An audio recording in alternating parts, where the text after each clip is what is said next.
I need your support for something. I am declaring war on the New York Times.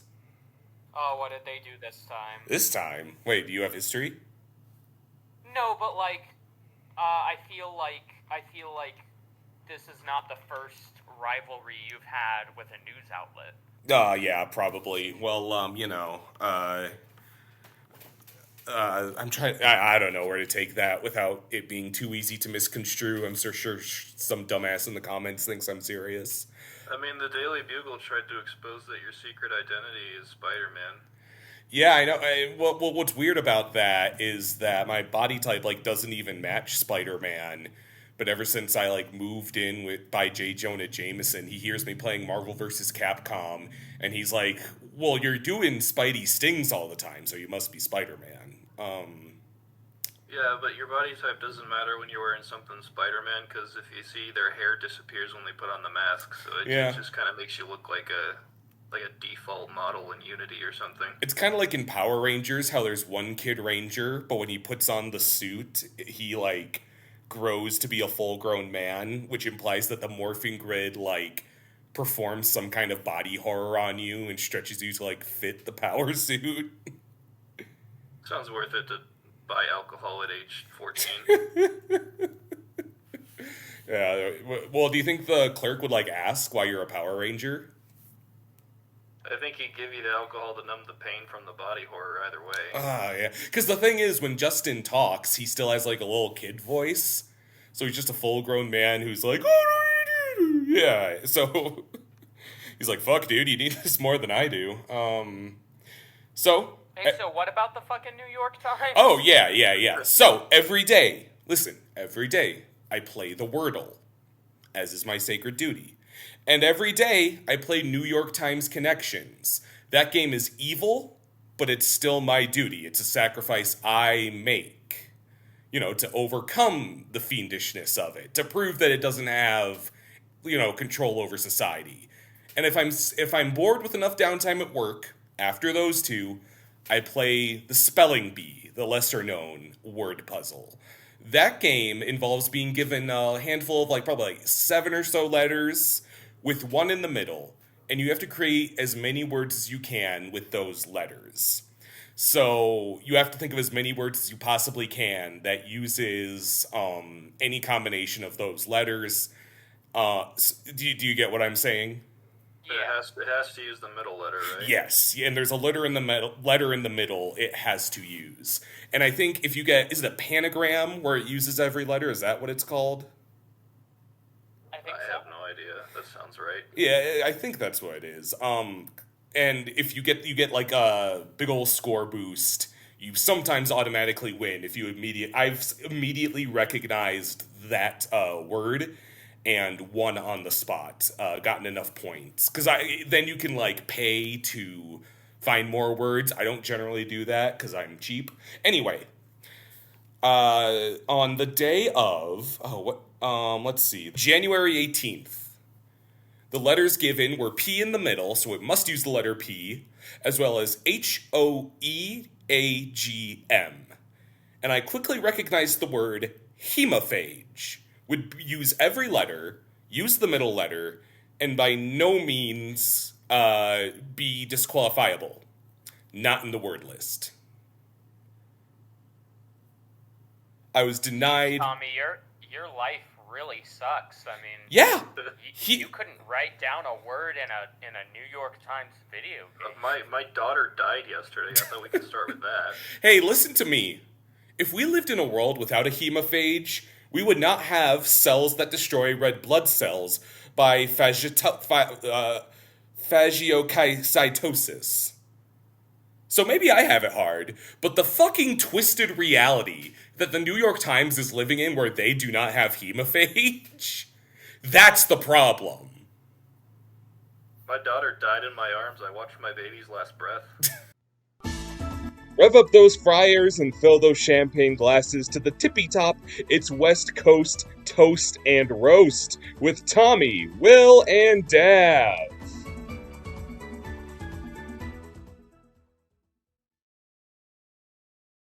Welcome back to West Coast Toast and Roast. I am at war with the New York Times because hemophage is a word, and I'm Tommy. I am at the war with the LA Times because they predicted the weather and it wasn't right, and I'm Will. I guess I'm at war with the U.S. government to get enough insulin to feed both myself and my daughter and our dog. But, it ended up just being me and my dog, and I'm Dav. You know a really good life hack for not getting upset when the weather forecast is wrong, Will? You know what I do? What? If you have a crush on the weather girl, you can't get mad when they get the weather wrong. Yeah, you know what, better yet, how do you predict the weather wrong in Los Angeles, California? It's going to be sunny. You'd be surprised. We had rain last week. We got a single water droplet from the sky, and 15 cars crashed into each other because we're just not used to that. That's just Los Angeles drivers. Yep. I blame myself for not being aware of the weather, because I will look at the weather updates, and I realize I just kind of zone out at the meteorologist that I really like, and you know what? I'm not mad about it. Ignorance is bliss, as they say. We have 3 trailers to Life or Death. The first trailer, Life or Death, of the first podcast of the new year of 2024. And I think it's going to be a good year, knock on wood. Well, it is an election year, so this podcast might get really depressing really fast. First podcast of the year. Yeah, this year's going to be great. Last podcast of the year, so we lost Dav. His daughter got the insulin this time, and it's like... Yeah, I guess you can switch. Like, if somebody died of DKA, you can just revive them, but you gotta kill somebody else. Jesus Christ. Speaking of daughters, the first trailer we watched was for the upcoming film Abigail, which stars Melissa Barrera and Alicia Ware and Catherine Newton, among other performers.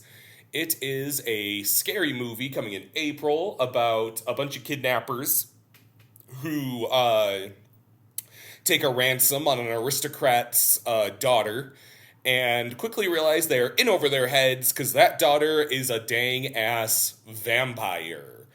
I feel strangely compelled to support a new Melissa Barrera project. I kind of don't know why, interesting that's how I feel. I don't know why. No weird stances there.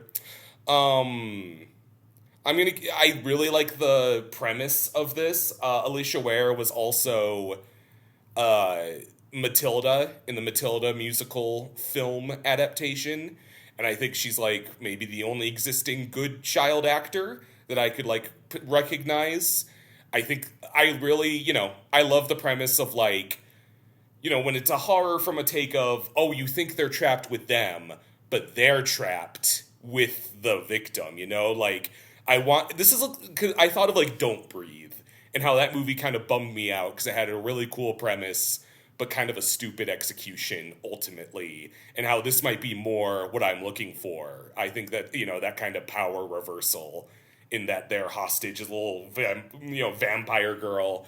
I think she's gonna, get a Megan-esque following where it's look at her serving, and she, kills people with ballerina pirouettes or whatever. I'm all over it. I'm giving it life.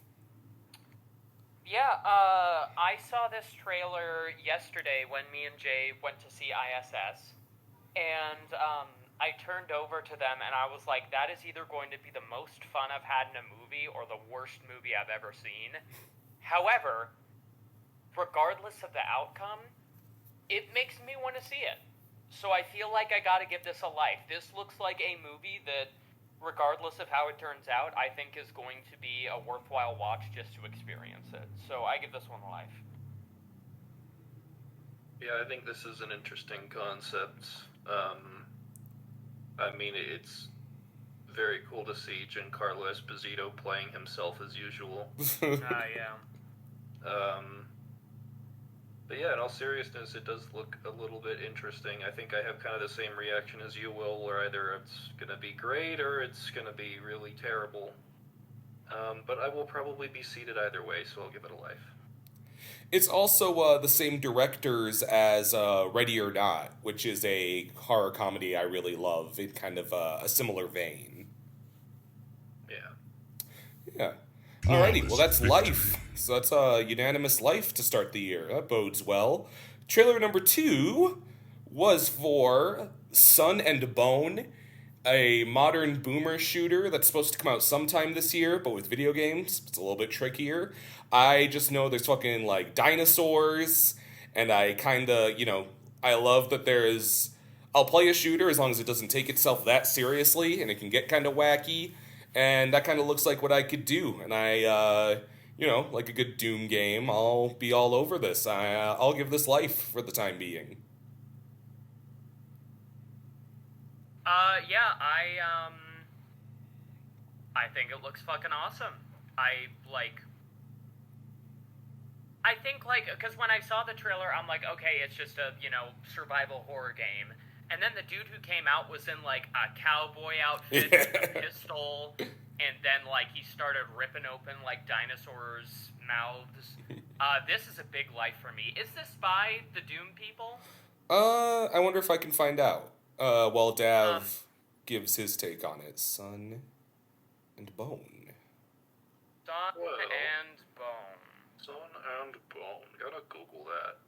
I'll say, from my side, I think this looks clearly like it's supposed to be a spiritual successor to, Turok and stuff. It does seem to be evoking that era pretty well. That being said, I'm still gonna give this a death, because it doesn't stick out to me as much as a lot of the boomer shooters, spiritual successors we've been getting lately. I feel like that in particular is a genre that has been getting a ton of love in not just the good games that are coming out, but the games themselves generally have a very cool, colorful atmosphere. Kind of some people might call it a so retro sort of thing, but they really do call back to sort of the PSX style of games pretty well. And that is kind of mostly what we've been getting, so to kind of see this gritty, realistic, more looking thing just doesn't really interest me as much. He's ripping open velociraptor jaws, and you find that realistic, David? Well, no, I mean, the art style just isn't doing anything for me. I guess I would agree it's not as distinct as, say, Doom Eternal with its, rock and roll side of a van looking ass. Yeah. Yeah. Well, it's still 2-1, so that is Life. Will, to answer your prior query, this is by a team called Team Kill.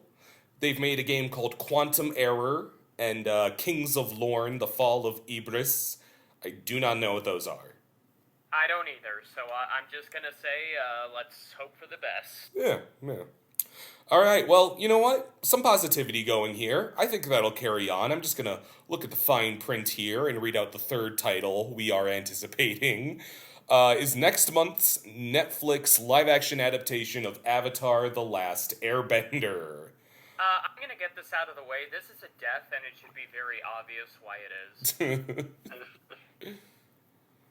Yeah, no, I want to give you both a little space, because I think you're both a lot closer to the show than I am. Or where are we at? Sorry, you go ahead, Dav. I mean, it looks marginally better than the Shyamalan movie, and that isn't saying much. It still looks like complete horse shit, and it doesn't need to exist. I think that's the big thing. It's just it doesn't need to exist. It's not going to it's not going to recapture the original. So what's the fucking point? Just to make money. And I feel I don't know, just putting something as iconic as that and just being oh yeah, this is out because we want to make money is fucking stupid. I just think it's a weird point to be in, where Netflix has made live action One Piece and Yu Yu Hakusho, and I'm a big fan of both of those, and it's I can't even afford to be mad about them. I just don't give a shit. There's so much actual, it does strike me as just a life is too short kind of thing. There's so much stuff that I would rather see something actively bad that I can discuss than, like, split hairs on fucking sexy Ozai having his pecs out in this show. Yeah, it is like they took the Shyamalan movie and, like, polished it. Mm-hmm. So it's not all the shitty, fun stupidness of that movie, like 7 people moving a single rock slowly across the screen. Now it's more reasonable. They are actually moving as Earthbenders kind of do in the original show, but it's in live action. It's not nearly as interesting to look at as the animated show, so the entire thing is just a waste of time. There's nothing to be gained from it. Yeah. How long... Because, there's been, like, a slight reclamation of, like, oh, the Bob Hoskins Mario movie kinda isn't so bad. How long do we have until there's that for M. Night Shyamalan Avatar? I don't think it's gonna happen. I think it has to happen. The, like, kids who watched that movie, and that was, like, their introduction to Avatar: The Last Airbender, there's gonna be some of them who are, like, teenagers by now, and they're gonna be getting on social media and, like, talking about how much they like it. We're like maybe 5 years away from tweets of someone being like, can we talk about that this wasn't so bad? And it's like, we have to go fight Zuko. I think that's going to be, like, that's probably going to happen, like, as the Netflix show comes out, people are probably going to try to turn to that nostalgia they have for the movie. Everyone apologize to M. Night Shyamalan now. Is that fucking shit? Yeah. I will say, I'm never gonna watch this. I didn't think the creatures looked so bad. Like, I think good CGI creatures are hard to come by. These didn't look, like, wildly incongruous. No, but, like, also the original show didn't have very many creatures, to be honest. There were a few that stand out, like Appa and Momo and shit, but it wasn't a show that was very focused on adding, like, a shitload of mythical beasts to its lore. There's, like, dragons, there's, like, flying bison, and that's about it. Moles. Oh yeah, secret tunnel. When they get to best character Toph, they'll have to show her getting raised by moles, and that'll be weird to. That'll be weird. You think they're not going to get there? No, like, this is going to end exactly like fucking the Cowboy Bebop show. It's going to be Toph yelling into the camera. Aang! Aang the Avatar! The Avatar! Like, why didn't we learn? Cowboy Bebop was the weirdest fucking thing. I can't believe that happened. Like, but they did a good job advertising it, and then it came out, and it was awful in every single way. And it was like, it had goodwill of, like... one person was like, you guys don't know what you're missing. We put our hearts and souls into season 2. You just had to give us a chance. Yeah, the writers on that were so annoying. Somebody, like, added them with one of the worst parts of the show, the fucking foot bidet scene. And they were like, were you proud of writing this? And they were like, yes, I was. Yeah, that's why you're not getting a season 2, if that's your, that's the bar you're trying to clear. Truly. And it just, like, the second it was canceled, it just disappeared from the discourse. Like, I can't remember the last time I thought about that fucking show. Yeah. Golly. Well, that seems like a good way to start off the new year. As always, we have a few rounds of topics to toast and roast. Will, why don't you start us off? What's the first topic of 2024 that will carry us, portending as to the tone of the year? Seth MacFarlane's Ted. Woo! Podcast over. No, so I am going to toast Ted on Peacock. It's just fucking good. Like, I don't know what to say. Like, okay, Seth MacFarlane is, like, obviously Seth MacFarlane. He's a very, polarizing figure, I feel like. and because of, like, what Family Guy has become and kind of the impact it has had, I feel like he's seen in a very negative light. And I was kind of buying into those rumors. Like, when we watched the TED show when Tommy came down for, like, a little birthday celebration for him. And we watched the first episode because we thought it was going to be bad, and we ended up binging the whole thing. And I think that kind of speaks to just how fun it is. It's, you know, it's Ted in the 90s, and the writing and plots are just, like, very good. It's pretty well written. There are a lot of, like, funny moments, but, like, heartfelt stuff, too.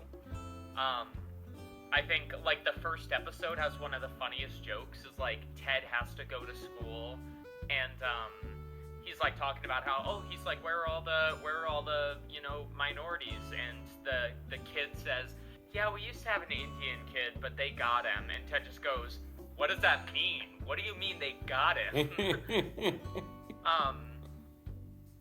And then, like, another episode, probably my favorite one, is, like, the Ted and the boy have a bully, and so they make this plan to, like, pretend that they're his absent father and, like, fuck with him, but then, like, after a little bit, they start to, like, grow attached to him, and, like, by the end, there's, like, this very heartfelt hug between, like, the bully and the kid, where he just says, we are so fucking proud of you, that, like, kind of got me a little emotional. It's fucking great, honestly, yeah.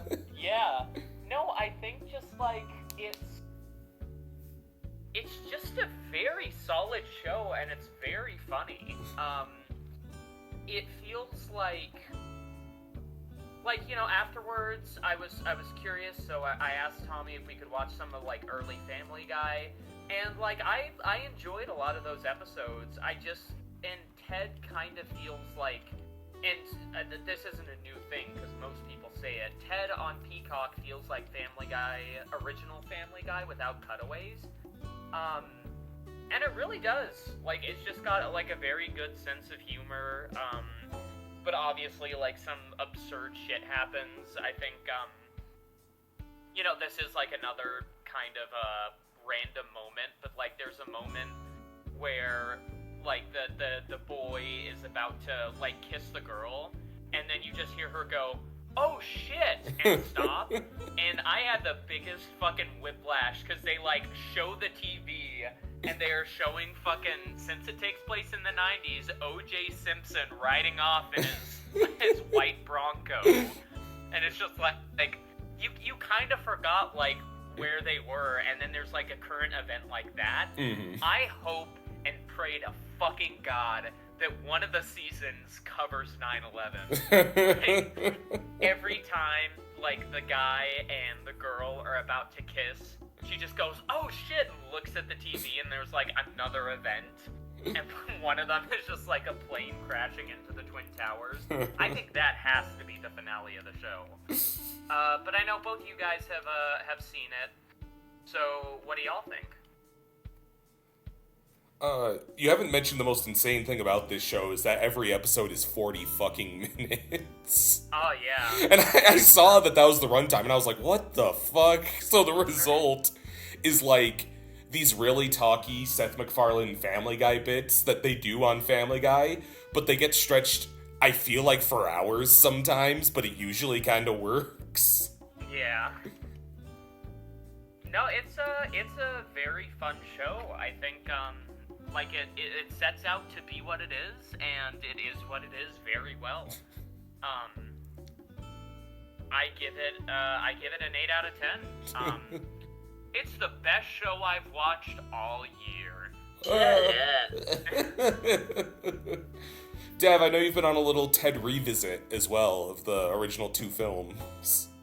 Yeah, so after I finished the series, I also enjoyed it, I'd say equally as much as Will, and so I was like, you know, I'm gonna go back and watch the movies, because I remember kind of liking the first one when I was a kid, but I don't think I ever saw the second one. So I rewatched the first one, and it was fine. There's, you know, it's definitely a product of its time, but there's some funny moments in it.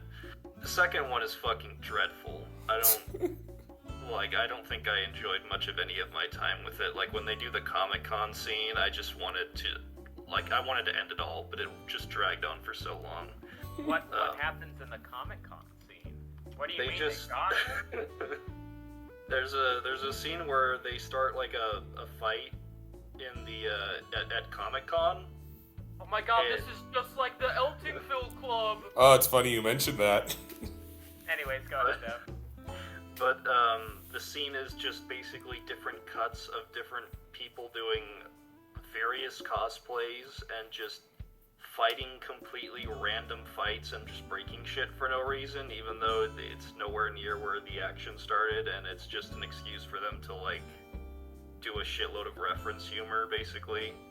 And it drags on for, like, 10 minutes, and it sucks ass. Is it like a real life, holy crap, I'm in Fortnite moment? Pretty much, yeah. Man, I do like that the second movie gave us a short-lived kind of small meme in that there's a scene where Ted, in court, pulls out his phone and plays Angry Birds. So for a small bit there, people were swapping out the music for, like, different idol games, like anime gacha shit. So weird tonally because of the whole fucking court case thing and the, like, the debates over who should get human rights and stuff, and Ted is basically being compared to a slave. And sometimes they take that very seriously in that movie. Isn't John divorced in the second movie, too? Yeah, and then he gets a new girlfriend who's like half his age. Is it Amanda Seyfried, or is it someone else? Is it who? Is it Amanda Seyfried? She's the lawyer. Yeah, it's her. Oh my... Well, I watched A Million Ways to Die in the West recently, and that movie is fucking about Charlize Theron and Amanda Seyfried both wanting to fuck Seth MacFarlane. Yeah. No fucking way. It's so depressing to see John in the fucking Ted series, and he's like this likable little Boston cream kid, and then he grows up to be fucking Mark Wahlberg, who's like twice divorced in the Ted universe. I wonder if we're gonna see the scene in Ted where, he, like, starts hating Asian people. Oh, yeah. Golly. Where's the origin story for that? Ugh. Oh, man. I think Ted is, like... I think it's helped in no small part by the fact that Ted is such an impeccably designed character that fucking watching him do anything is really funny. Because he's just like... He's this round little guy who's, like, weirdly expressive and well-detailed. And there was a, he looks better in the show than he does in the movie. Honestly, yeah. He really does, yeah. Well, I don't think... know what fucking Peacock is feeding them. Apparently Seth did mocap for Ted. In the show or the movie? I think the show. That's really funny. So does that mean when, like, Ted fucking runs off, that's Seth MacFarlane, like, on his knees? Well, it's so fucking funny that they fitted in these little random points where Ted just, like, fucking trips and, like... Because he's this little lopsided teddy bear and he just falls down the stairs sometimes and they don't, like, dwell on it. I don't know, I'm so fucking obsessed with the point where Ted gets 3 presumably sex workers in the family house, and he's just like, he has cupcake, peaches, and beef stroganoff. And eventually, she says something he doesn't like, he just goes, shut up, beef. Just this weird, lived-in Boston society. Yeah, no, approval from me for Ted. It's, when you're a little bit high, it feels like it goes on for fucking hours, but not in a bad way. Yeah, honestly, I think it's a very fun show, and I give it my recommendation. I think honestly, Peacock has been putting out, like, very good shows, cause, like, and also shows that, like, look bad but then are actually pretty good. Because both this and Twisted Metal looked really bad, and then I ended up enjoying them quite a bit. Ted also said gay rights. Continental he did, kind of yeah. the opposite. That's true, yeah. What'd you say, Dev? So the Continental kind of did the opposite. Oh, Good, yeah. It ended up really bad. Man. Well, Can't win them all. I'm a little upset. Is it weird we haven't seen even like a trailer or a glimpse of Ballerina yet? Like, I think they're nervous about it. Yeah, it's, they're just like, yeah, we're canceling Ballerina and just, like, putting Ted in the John Wick universe. Yeah. Because it's supposed to be out in June, and I kind of don't believe it. Like, you sure about that? Yeah, I highly doubt that. Alright. But what I don't doubt is that Dav's gonna say a toast or roast next. Yep, that's correct. So let's give you some context here. This month of January, I decided, since I've only seen like 2 Studio Ghibli movies in my life, one of which being Spirited Away because everybody's seen that movie, the other of which being Boy and the Heron, since that just came out, I would just go ahead and marathon through all of them in release order. That's kind of what I've been doing as Ghibli January this month, and I've been having a pretty great time with it, honestly. Most of these movies have been an 8 out of 10 for me, because they're just consistently very good, fun to watch films. It's really only like the bottom 2 that I've seen so far that I would say I actually dislike, but, you know, the vast majority are very good. So, with that being said, I'm gonna go ahead and roast Tales from Earthsea, the worst one that I've seen so far, because it is just unforgivably boring. This movie is such a fucking bore to get through. I did not have a good time with it. It's way too long, and none of the characters are likable. So, avoid it if you haven't seen it already, I would say. And this it's a Goro Miyazaki movie, right? Yep, it's directed by Goro Miyazaki, the animator that should never have been. And I guess his father would agree with that statement. Yeah, I would, like, if I was Goro Miyazaki, I would just, like, I'd be done, dude. Well, it's like... I did just watch From Up on Poppy Hill, which was also directed by him, and that one was actually alright. Oh, Not one of my favorites, but it was okay. I didn't realize that was him. Alright, well... Like, he also did Earwig and the Witch, right? Did he do Earwig? I think he did. Because I wouldn't be surprised if he did. Anyways, tell us about Tales from Earthsea. See, that's kind of the difficult thing. I know that this is based on, like, a book or something, like a high fantasy series, and to me, a lot of those can kind of blend together as just being, like, Tolkien-inspired mashed potatoes, where they copy a lot of stuff, try to make some new stuff up, and usually the new stuff isn't really enough to make you warrant getting into it unless you happen to be a fan of high fantasy. So this one, it comes across to me as being very generic for the most part. There are dragons, there are kings, there are swords, there are wizards.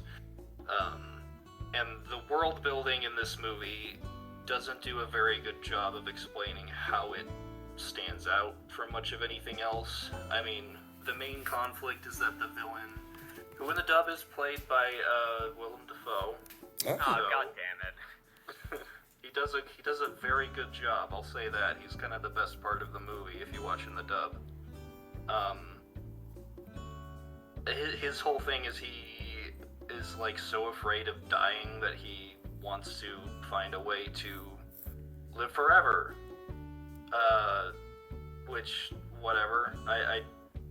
It's the most evil thing he does, kind of, is that they show that he's leading, like, a slave trade, because I guess they couldn't find anything interesting about his motivations to make him an actual villain. So, you know, gotta have the bad guy doing bad stuff. But, I don't know, beyond that, there isn't really much to say about this movie. There's, like, a generic hero guy who picks up this boy who apparently has what he describes as, like, anger issues that make him turn evil for momentary amounts of time, and he'll just start, like, killing and attacking people. And that's really about it. I mean, he like adopts him, they go to a farm. The problem with this movie is that kind of one of the good things about when you're telling a story that takes place, especially in a setting like this, is that you want there to be like a goal at all times. Like Lord of the Rings does that perfectly. We got to get the ring to Mordor, and every single thing that you see, you either have some understanding that it's building on the characters or it's progressing the characters toward that goal. This movie doesn't have anything. There is no goal. There is no understanding about what, like, progression. They just stay at this farm like the entire movie, and none of the characters are interesting enough to build off of just their relationships with each other. Especially in the English dub, I will say that the two main characters have atrocious voice acting. It is so terrible and bland. There's like a main character who's like a 14-year-old girl, and she sounds like she's like 40. And her whole situation is the exact same as the girl in Ready Player One. Oh, yeah. She's just got like a burn on her face, and that's her character. And everyone's like, ew, disgusting! So yeah, other characters seem to think that like her and her adoptive mother are like witches or something, and I guess that plays into that. But yeah, this story doesn't go anywhere. They meander in a farm for a while until suddenly the villains, like, I think they just basically come to them and basically are like, hey, wasn't there supposed to be a plot happening? And then there's like a big standoff in the castle against the bad guy, and everybody lives happily ever after. It's super generic, it's super lifeless. It really stands out if you're doing a Ghibli marathon, because it feels like there is just no love or passion in this. It sucks. I highly advise, do not watch this unless you really, really want to give yourself a bad time. That being said, let's pass it on over to Tommy. Yeah. Well, yeah, I don't have much to add to that. Sounds awful. I think the world building sounds generic in a way that when you say Tales from Earthsea, I'm like, oh, Nausicaa. Wait, no. And you briefly think of Nausicaa, and that's the good part of that experience. Alright, I guess I'll start with... Well, we just had a roast, so I'll start with some positivity. I've read the Eltingville Club comics, as Will kind of referenced earlier. So, there was a TV pilot on Adult Swim in, like, 2001 or 2 called the Eltingville Club, and it kind of sort of became a mini meme on Twitter recently, because there's a sort of infamous bit where it's a show, the premise is a club of 4 nerdy teenagers who don't have a life and they just care about fandom stuff all the time. And there's a point, that you've probably seen the clip of the trivia off where the 2 nerds are just aggressively asking each other questions back and forth. And people have distorted it so they're like asking questions about Skibbity Toilet and stuff. So that was based on a comic that would just, it was written by a writer and artist named Evan Dorkin. He has worked a bit on the original Mask comic, or at least on assembling those into compendiums. And he based the characters of the Eltingville Club on when he was interning at DC Comics, when they killed off Ice from the Justice League, and there was a deluge of hate mail and death threats. And how he blew off steam and, like, vented those frustrations was by drawing this comic about 4 awful, nerdy little boys. They were in Eltingville, New York, and they are the Eltingville Club of sci-fi, horror, fantasy, and comic books. And it is this really well-drawn comic. There's a lot of, like, up-close, gross detail. Evan Dorkin is a really good master of, like, a straight-ahead shot where a character is yelling and you see every porous of their poorly groomed face. They've got zits and greasy hair, and you are gonna see every fucking detail when they're yelling into the void about Star Trek or what have you. And it would just be like, oh, you know, it's a vulgar, like, it's not, it was always intended to not be aspirational. It was like, these are people we are frustrated with in life, and I am showing them as pathetic losers who can barely masturbate because I hate them.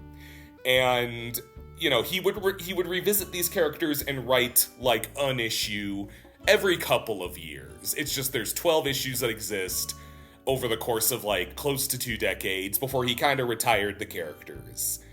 And, you know, it is just... You kind of wonder, like, well, how much can you possibly write about 4 guys talking about fucking Thunderbirds for issue after issue? But they find some really good ways to give, like, a really intentional sense of life to these characters that makes it really compelling. Because I guess, like, something I think a lot of people, you know, I don't want to say a lot of nerds, but, like, just for shorthand, people oriented with those kinds of interests. I'm not saying this is my experience with you both, but I'm willing to wager it's a common experience that it's hard to find other people your age who have nerdy interests, so you kind of settle for who you can find. And quite frequently, they are not the nicest or most constructive friends to have. But because nobody else likes video games and comic books, you kind of have no choice but to stick around, not some, you know, your hostile fucking friends in that age group. Am I resonating with that? No, yeah, that reminds me of, like, why I was friends with, Tommy, you'll know who I'm mentioning, that one person in high school. Oh, yes. Yeah. We don't need to... That was definitely a big thing in, like, middle school and high school, especially before a lot of these interests became more mainstream. But also, yeah, just, like, in general, middle schoolers and high schoolers can be pretty ruthless about, like, the things that they're into. And oh, yeah. very gatekeepy about it. So you have these, 4 awful gremlin boys who are terrible to each other. But there's that tragic aspect where you get the idea that if they didn't have each other, they'd have nothing. And they swear at each other, and they call each other slurs, and they sell each other out. But it's this, like, and they, you know, it's a recurring gag where at the end of every issue, they're like, this is the end of the Eltingville Club. Because they get in a fist fight over a videotape that they hope is porn. And they make fun of each other when it's just a cartoon. And they, like, cause legit property damage. And, like, are so fucking pissed off about it. They're like, I never want to see you again. And then the next issue, they're just going to the movies. And I think we've all had, unfortunately, like, really bad geek-centered friendships like that. And it's, like, really hard to look at sometimes. Like, yeah. I was going to say that kind of reminds me, the person I was mentioning, we were both in a community production of Footloose, and we also played, like, Magic the Gathering, went to, like, Friday Night Magic, and we got, like, sent up against each other. I beat him, and the next day, he was like, yeah, I'm quitting that show. Oh my, I'm sorry, that's like right out of the pages of this fucking book, yeah. Honestly, yeah, but what were you saying, Sherm? I was just reacting to that. That's fucking bananas. And yeah, fucking, probably the one I resonate most with in an unfortunate way is Josh. He's the one he's the fat kid of the group. And again, this is not my experience with you two. I'm not putting that... When you are the fat kid in a group of nerds, you are like... That is like your thing. And no one will forget to bring it up. Because if you have a take they don't like, if you disagree about a movie, and no matter how right you are, the fact that you're the fat kid can always be what they come back to. Like, okay, well, whatever. You probably ate it. You liked it so much. And I feel... so bad for this Josh kid, even though he's as terrible as the rest of them. I feel so much how they always, you find the little things that you always have ammo on when you're that age. And it's such a, compellingly painful thing to read. This poor kid, and it's like there's a humorous aspect of it. Like, there's a whole bit about how they're sending in macaroni and cheese box tops to win a collection of like Justice League toys, and Josh reflects on he eats like 3 boxes for breakfast and 4 for dinner, and gets physically ill and like everyone else is like, why don't you just throw out the mac and cheese and send in the box tops? So there's a humorous aspect to him being the fat kid who eats all this mac and cheese, but it's also like, oh, this kid has an eating disorder. This is like not okay. It's kind of upsetting. Oh man. And like, it's so interesting to read all in a row. Like, it gives you and like, as awful as they are to each other, it gives you a weird nostalgia for like dirtbag nerdy activities. There's one issue where they intend to stay up for a 36-hour Twilight Zone marathon, and they buy, lots of coffee, all this soda. They're like, we're gonna stay awake for every single episode. We are holding ourselves to that. And like, despite the fact that they're so mean to each other, they also like play a game where they test each other on who can name the episode title earliest in its runtime, just based on like Rod Sterling's monologue. And I'm like, oh, that's something I would do with you both. That's cute. Yeah. And then it devolves into them taking pills to stay awake, and they like start hallucinating, and they tear up the house they're watching in, and it's fucking horrifying. It's awful. Man. So Evan Dorkin, as he was writing these, he kind of reflects a lot about how, like, I never intended these characters to be aspirational. It was always supposed to be like a gritty satire, I guess. And the longer he was writing it, he was like, this isn't fun because I feel like I'm just like, it's art imitating life. The more we see of like nerd culture taking over. So he did wrap up the story. He kind of has like declared like, I have so little affection for these characters now because I have to like, these people are on Twitter every day. They used to be hard to imagine, but it's no longer escapism to write about these characters, which... Yeah, they're just kind of like average people. Yup. So he decided to wrap up the story. Oh man, they have... The second to last issue is they have basically their worst fight ever. They cause a really serious, I don't want to spoil too much. They cause a really serious matter of property damage. Like, it's the worst thing they ever do, just because they get in a really petty fight. And it is my favorite page in the whole comic is this devastating spread where it's each of their respective, like, each of them getting yelled at by their parents. And they each have and it's like a different scolding from each parent, but each one is distinctly like heart-wrenching. Like, Josh's mom is being told, why don't I give you a knife so you can stab me? Because getting stabbed would be better than having a putz like you as a son. And then, like, you've got Pete, who's like this Italian-coded kid, whose parents are like, listen, you're throwing all these figures in the trash, and I'm breaking your fucking legs if you ever see those fucking so-called friends again. And then you get the relatively normal kid, Jerry, whose parents are like, well, needless to say, we're going to discuss this with your father when he's back from his business trip. We're very disappointed.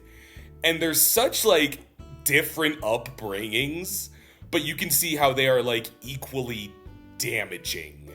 You know what I mean? Like, somehow the kind of weirdly absent rich parents are just as cold and, like, terrifying as, like, the really overbearing shouting parents. And they illustrate that so fucking well. Yeah. Golly. The last issue is... There's, like, a 10-year time skip. And I don't want to give away too much. They all four meet at a Comic-Con, and things seem normal. And then they're not. That's all I'll say. It's Ted 2. Yeah, it's Ted 2. I will say, without spoiling anything, Tommy, you told me what happens in, like, the grocery store, And I Oh, was just, yeah. like, sitting there, or standing there, looking at the Oreos, and I was like, oh my god. I described the final issue to Will, and it's pretty devastating, honestly, what occurs. It really is, yeah. It leaves you cold, but I think it is. I don't even know. I wouldn't know where to begin describing how I would recommend this. It's like, I call it worst case scenario Big Bang Theory. What if the 4 Big Bang Theory nerds were like real life cases of awful, broken fucking people? And I really like that about it. It's like sometimes funny, it is sometimes devastating. If you just want to see for yourself based on what I've described, the comic is a little hard to come by, because the compendium is out of print at the moment. I was lucky that I found a really cheap copy online at a Goodwill that I just had shipped to me. I think Evan Dorkin has like left a cryptic hint that it's going to be back in print or re-released soon. So if this sounds interesting, keep your eye out for that. For all the weird mixed feelings and disownership I felt the need to disclaim it with, it is maybe one of my favorite comics I've ever read. I think it is just really well drawn and really fascinating. Sounds depressing. It's upsetting. It's very upsetting. It really is. But I kind of love it. All right, Will, that takes us back to you. Okay, so I've noticed that in the recent episodes, I've been very positive. I haven't really had much to roast. So my final 2 are going to be roasts. And the first one, I'd like to tell y'all a little story, okay? So I'm minding my own business, browsing Twitter, and I see a picture quoted with the words, "What the fuck is this?" And I go to the picture, and it is a picture from Marvel's What If of Captain Carter with the Infinity Armor, Hela's helmet, and like a few other things. And I was just like, what the fuck happened? Like, this is atrocious. So, you know, during my breaks at work, I typically like put a show on in the background, and so I chose season 2 of What If. And, you know, even going into it, I was like, I know this is going to be bad. Jesus fucking Christ. There is no soul in any episode. The highest episode, I would say, is like the Hela one, but even that one's only like a 7 out of 10. Most of them are just like complete soulless, like, mockery of what has become of the MCU. So, first of all, I agree with Dav. Dav, what did you say you thought Captain Carter was a... What was the word you used? Like, there's no way she's that popular? An industry plant? Yeah, exactly. And I kind of agree, because most of the episodes are about her. And, like, I can understand liking Captain Carter, but she is very much like an Elseworlds character. Like, she's not meant to have this much spotlight, and I think that very much, like, goes through here. And, like, I want to, if you don't mind, I would say from the point of view of someone who likes Captain Carter well enough, I think she's neat. Mostly because I like Haley Atwell. I would like to see more of that character. But the premises they lay out don't sound to me like they're doing anything they could that's interesting about that character. Like, you could do weird alternate history stuff with, like, Hydra and her position as a British superhero in the context of World War II. But it's a bunch of nonsense of, like, what if she had 2 Mjolnirs or some shit? It really is. And, like, all the episodes, like, the what-ifs of the comics were, like, very fun. And, like, the first season was very much like a what-if blank character was blank. I would take that in a heartbeat over, what if Happy Hogan saved Christmas? And it's just, like, a random, like, Avengers Christmas party that, like, Happy Hogan, like, happens to save because Justin Hammer comes back. And that's not a what. You can't just put the words "what if" in front of anything and right, pretend like it's an alternate story. No, it genuinely felt like, oh, this is something that, like, could have happened between movies. Like, Justin Hammer breaks out of jail, and he does this. Like, there's nothing interesting or otherworldly about it. Then also... Oh, sorry, go ahead. They seem to be confusing the concept of what if, which is, like, making small divergent role switches, like a butterfly effect kind of thing, and being like, what if we weren't pussies, and maybe I shouldn't say that. What if we weren't wimps, and actually made our shit feel like a comic book? Like, we weren't ashamed to be a superhero for a second, and we actually did something weird and wild. No, that is not the case. Because, like I said, half the episodes are Captain Marvel shit. Or not Captain Marvel, Captain Carter shit. And then there's, like, this one thing they made a big deal about. They're like, oh, it is the MCU's first original hero. And it's like, okay, cool. Why did you do it in a what-if story that's supposed to be about the MCU? Like, this character, like, it's decently cool.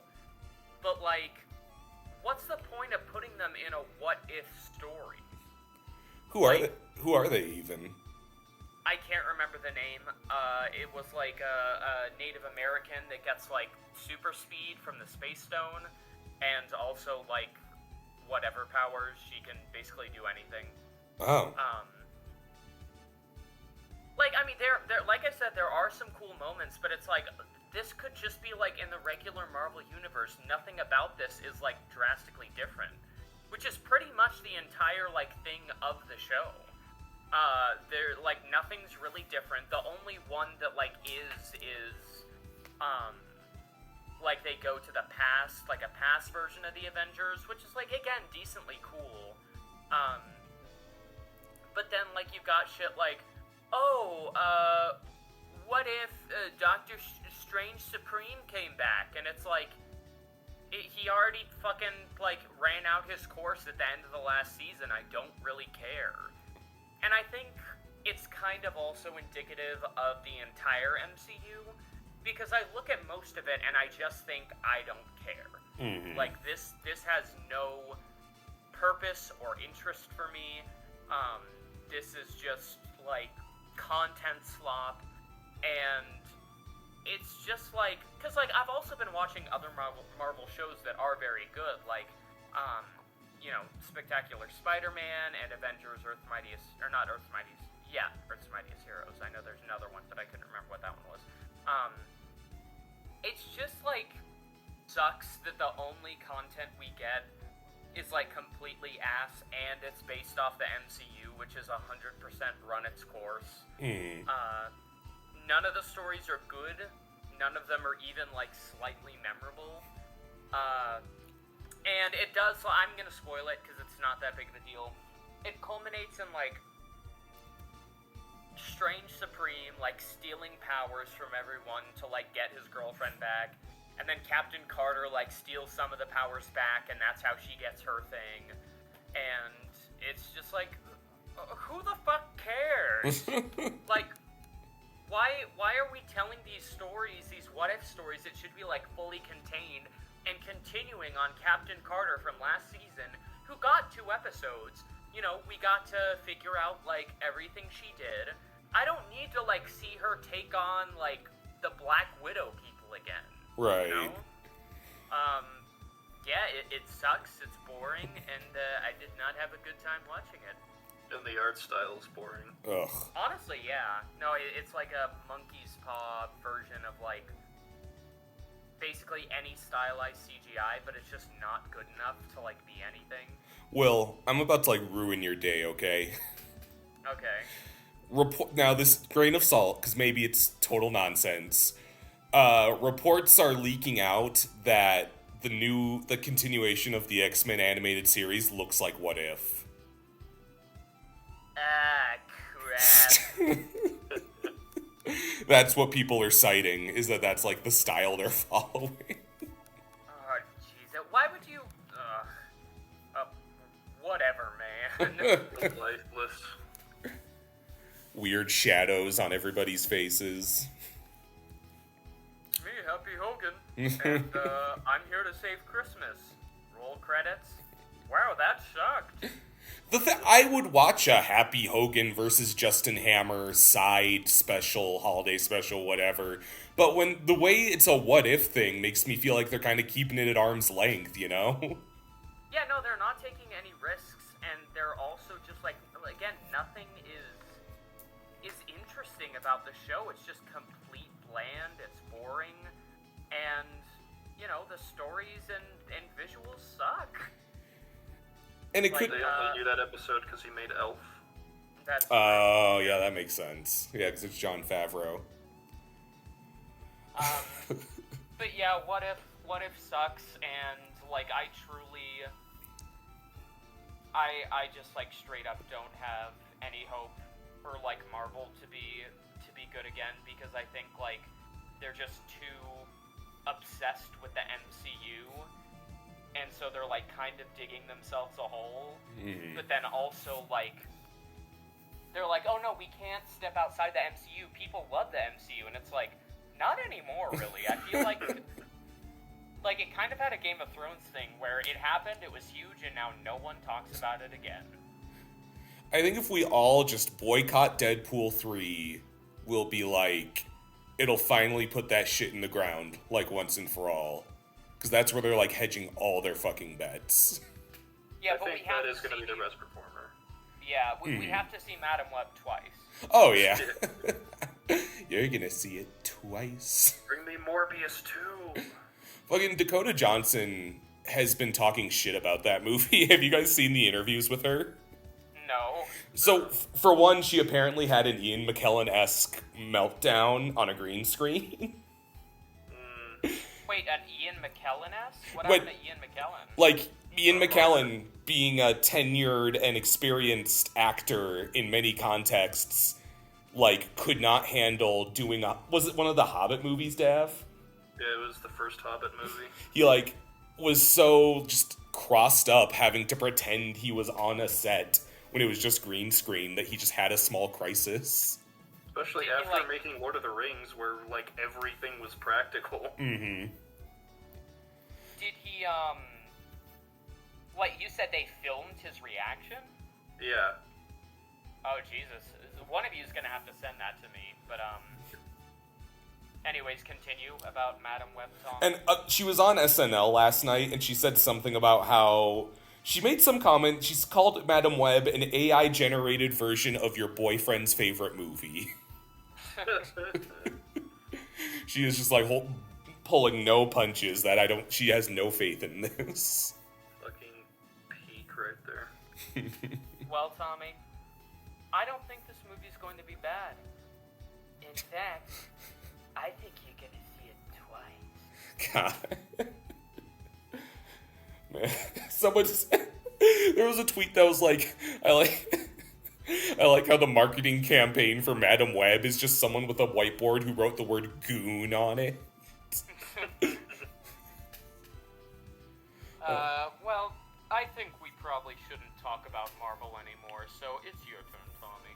It's Dav's turn. Or no, Dav's turn, sorry. Oh, I guess it's my turn. Okay.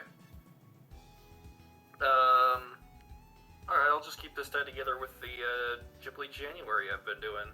This one will be a toast of the best Ghibli movie I've seen so far, and that is Whisper of the Heart, which is a little bit... Country Road. Yeah, y'all were taken pretty aback by that playing at the very beginning of the movie when we watched it together. Well, Will was. I've seen it. Yeah. But, yeah, it's, frankly a good song choice, I think it ended up being. It's very interesting how it's integrated into the story, but overall, to give some context, this is a little bit more of a laid-back slice of life entry from Ghibli. It's not this super high fantasy thing, even though they dabble in that a little bit here and there. But it's a very straightforward, kind of just life in Tokyo story for this young girl who's kind of going from junior high school onto regular high school, or is sort of debating it. She is herself very enamored with stories and wants to be a writer. And so she's kind of conflicted between her hobby, her passion of writing, and everything else in her life. She is presented as this girl who's a bit scatterbrained and doesn't attend to all of her responsibilities like she should, both at school and at home. And a lot of the people in her life kind of try to make that clear to her. And that's kind of the journey she goes on of coming to terms with she kind of has to make room for both. She can't really just go all in one way or the other.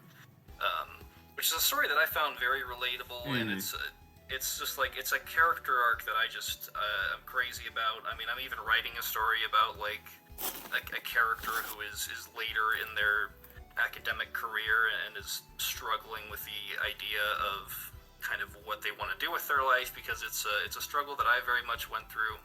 And so whenever I see just a coming of age story that uses that sort of idea, I always jump right on board. But yeah, beyond that, it's also a surprisingly a good love story. I would say it's an excellent love story. Yeah.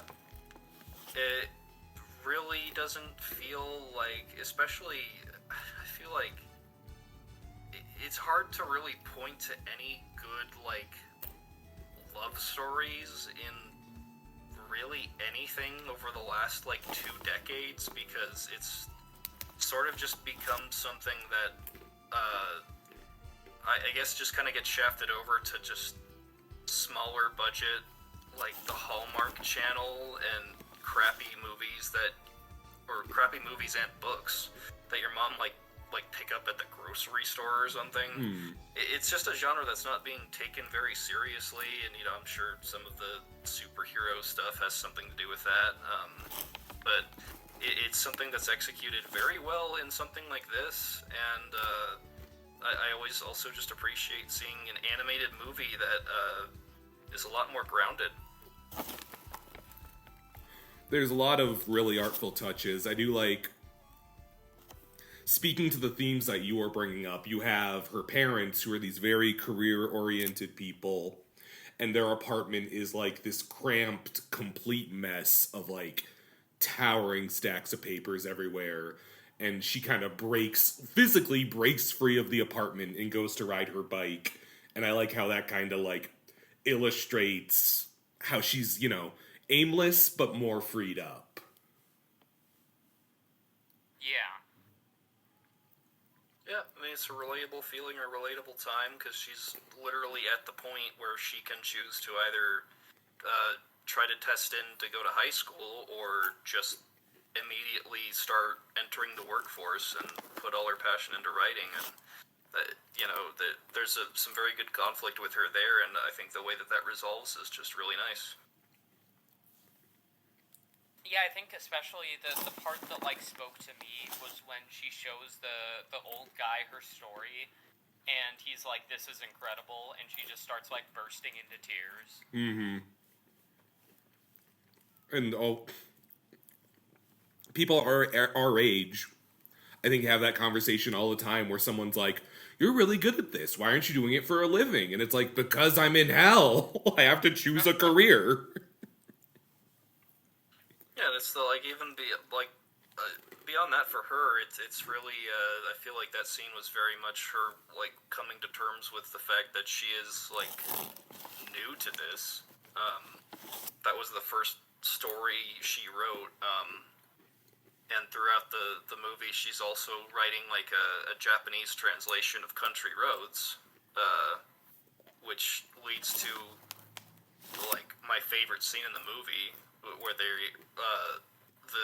the guy love interest is like working on his violin and stuff, and he starts playing and she starts singing, and then the older guys come in and kind of join in, and it's just this really just fun moment.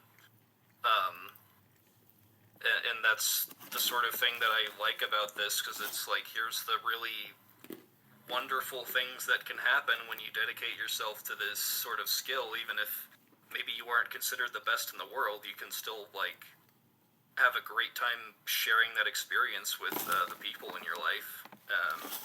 So I fucking loved seeing stuff like that. It's like when I go to the bar, and I start talking to people about film analysis, because I'm really good at that. And we all, like, have a really good time with that.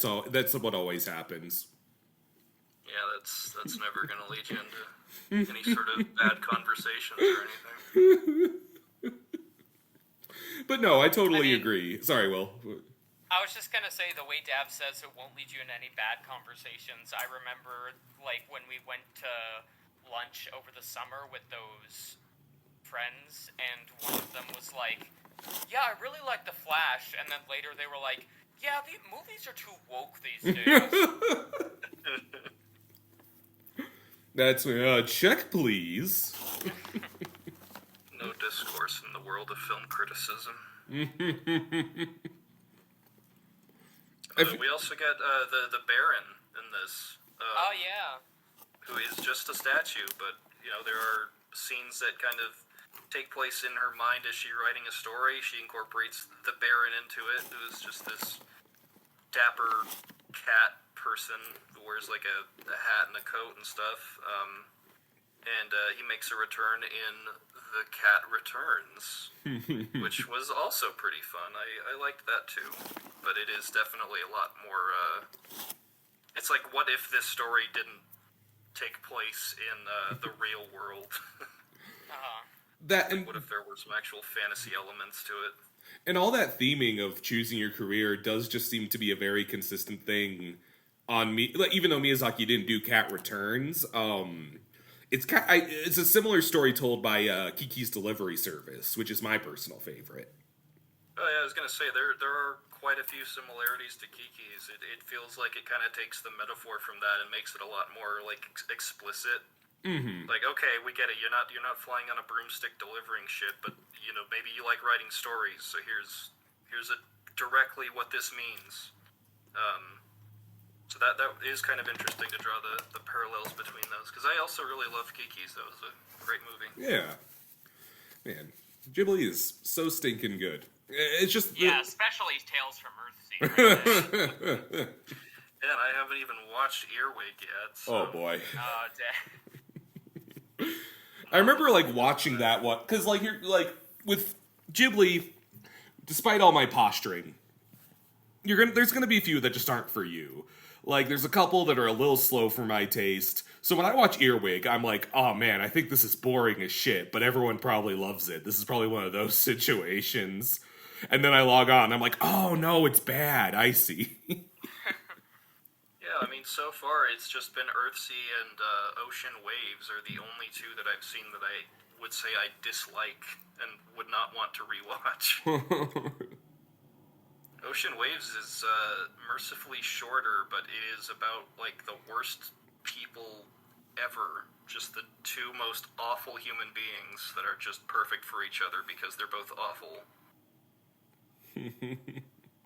But yeah, that's all I gotta say about that. Maybe I'll bring up some other Ghibli movies later as I continue to watch these. Really looking forward to Earwig. You're going to be reclaiming that like Avatar. Yeah, that art style does not give me a migraine when I look at it, I swear. So I'll pass it off to you, Tommy. Custard Army, rise up. All right. I guess next I will roast as well. I guess I'll talk about Mean Girls, the new movie musical. To remind everyone that I was once a thespian, and just in case you were getting too endeared by me, just a little layer of something to be disgusted by, is that I have a lot of... Theater kid. Yeah. Tommy, we always knew you liked women. I don't think you have to tell us. Oh, man. So, have either of you seen the original Mean Girls film? I have not. No. That's gonna it's gonna make this a little seem more like me screaming into the void, but I guess I'll try my best. Mean Girls, the original film, is I think one of the essential comedies of all time. And I'm not like exaggerating. I think it's genuinely a very well written film. I think that I grew up in a household with an older sister who was obsessed with that film, and I think there's a generation of young ladies who watched it and thought it was like aspirational, like I should be like the Mean Girls titular. And I think we've all grown up, and it's a fucking hilarious movie because, one, it's just well written in its own right, and two, it's really fucking funny to look back on and be like, I can't believe we ever thought this was what we should be. Like, it's a Scott Pilgrim for girls that is easier to laugh at in retrospect, if that makes sense. And I think it is an exquisitely cast film. It has some of the best minor side characters ever. Ever since becoming a teacher in real life, I've like been drawn to compelling teacher characters. And there's Tim Meadows as Principal Duval and Tina Fey as Miss Norbury, who are some of the funniest goddamn teacher figures in a film, in my opinion. It's fucking great. I love that movie. I think you can't top it. So before the movie to be clear, this movie musical is based on a stage musical based on the film, which is not a musical. Are we clear on that convolution? Yeah, it's based on a musical based on a film that used to be an apartment, which used to be a hotel. Yeah. And I hate the stage musical. I think it's actually really bad. I think the narrative of Mean Girls relies on a lot of duplicitousness on part of the characters and manipulation, and that goes out the fucking window when every character sings the hypertext of their emotions and their character. Because you're supposed to believe that the main character, Katie Heron, can turn a blind eye to how mean the titular Mean Girls are, but that's harder to do when the Mean Girls are singing about how mean they are, and it blows. It sucks, you know? A couple of the songs are catchy in their own right, like In a Vacuum, but I always thought the musical format and the changes made to it really, really disserve the narrative. And so I wanted to see, when you inbreed a project of, turning a movie into a musical, into a movie, is that going to be, almost its own thing at a certain point? I was kind of interested to see what the film would have. And, I think it's... Man, I had, a weird moment, too, where I feel like you look at the cast of the musical, and they look much more like actual high schoolers, even though they're all grown women, of course. Because... I rewatched the original in preparation, and I was like, Rachel McAdams has to be 30. Are you kidding me? Turns out they're all in their 20s, which actually isn't so bad. So I wonder if it's just the perspective of watching that film when I was a little kid and thinking they looked like gigantic adult women. I'm a little all over the place with this. I guess the thing is that no small part of what made Mean Girls a bit revolutionary is that it is a remarkably honest and at times cruel film. They say unforgivable things to each other, because that's high schoolers. And in this, they want to keep that, but they also really soften how they treat each other. The best, and I hate to be for a millennial idea of what is and isn't okay to say. Yeah. For instance, one of the infamous lines from Gretchen is, "You can't join the mathletes, it's social suicide." And in this she says, "You can't join the mathletes, it's socially ruinous."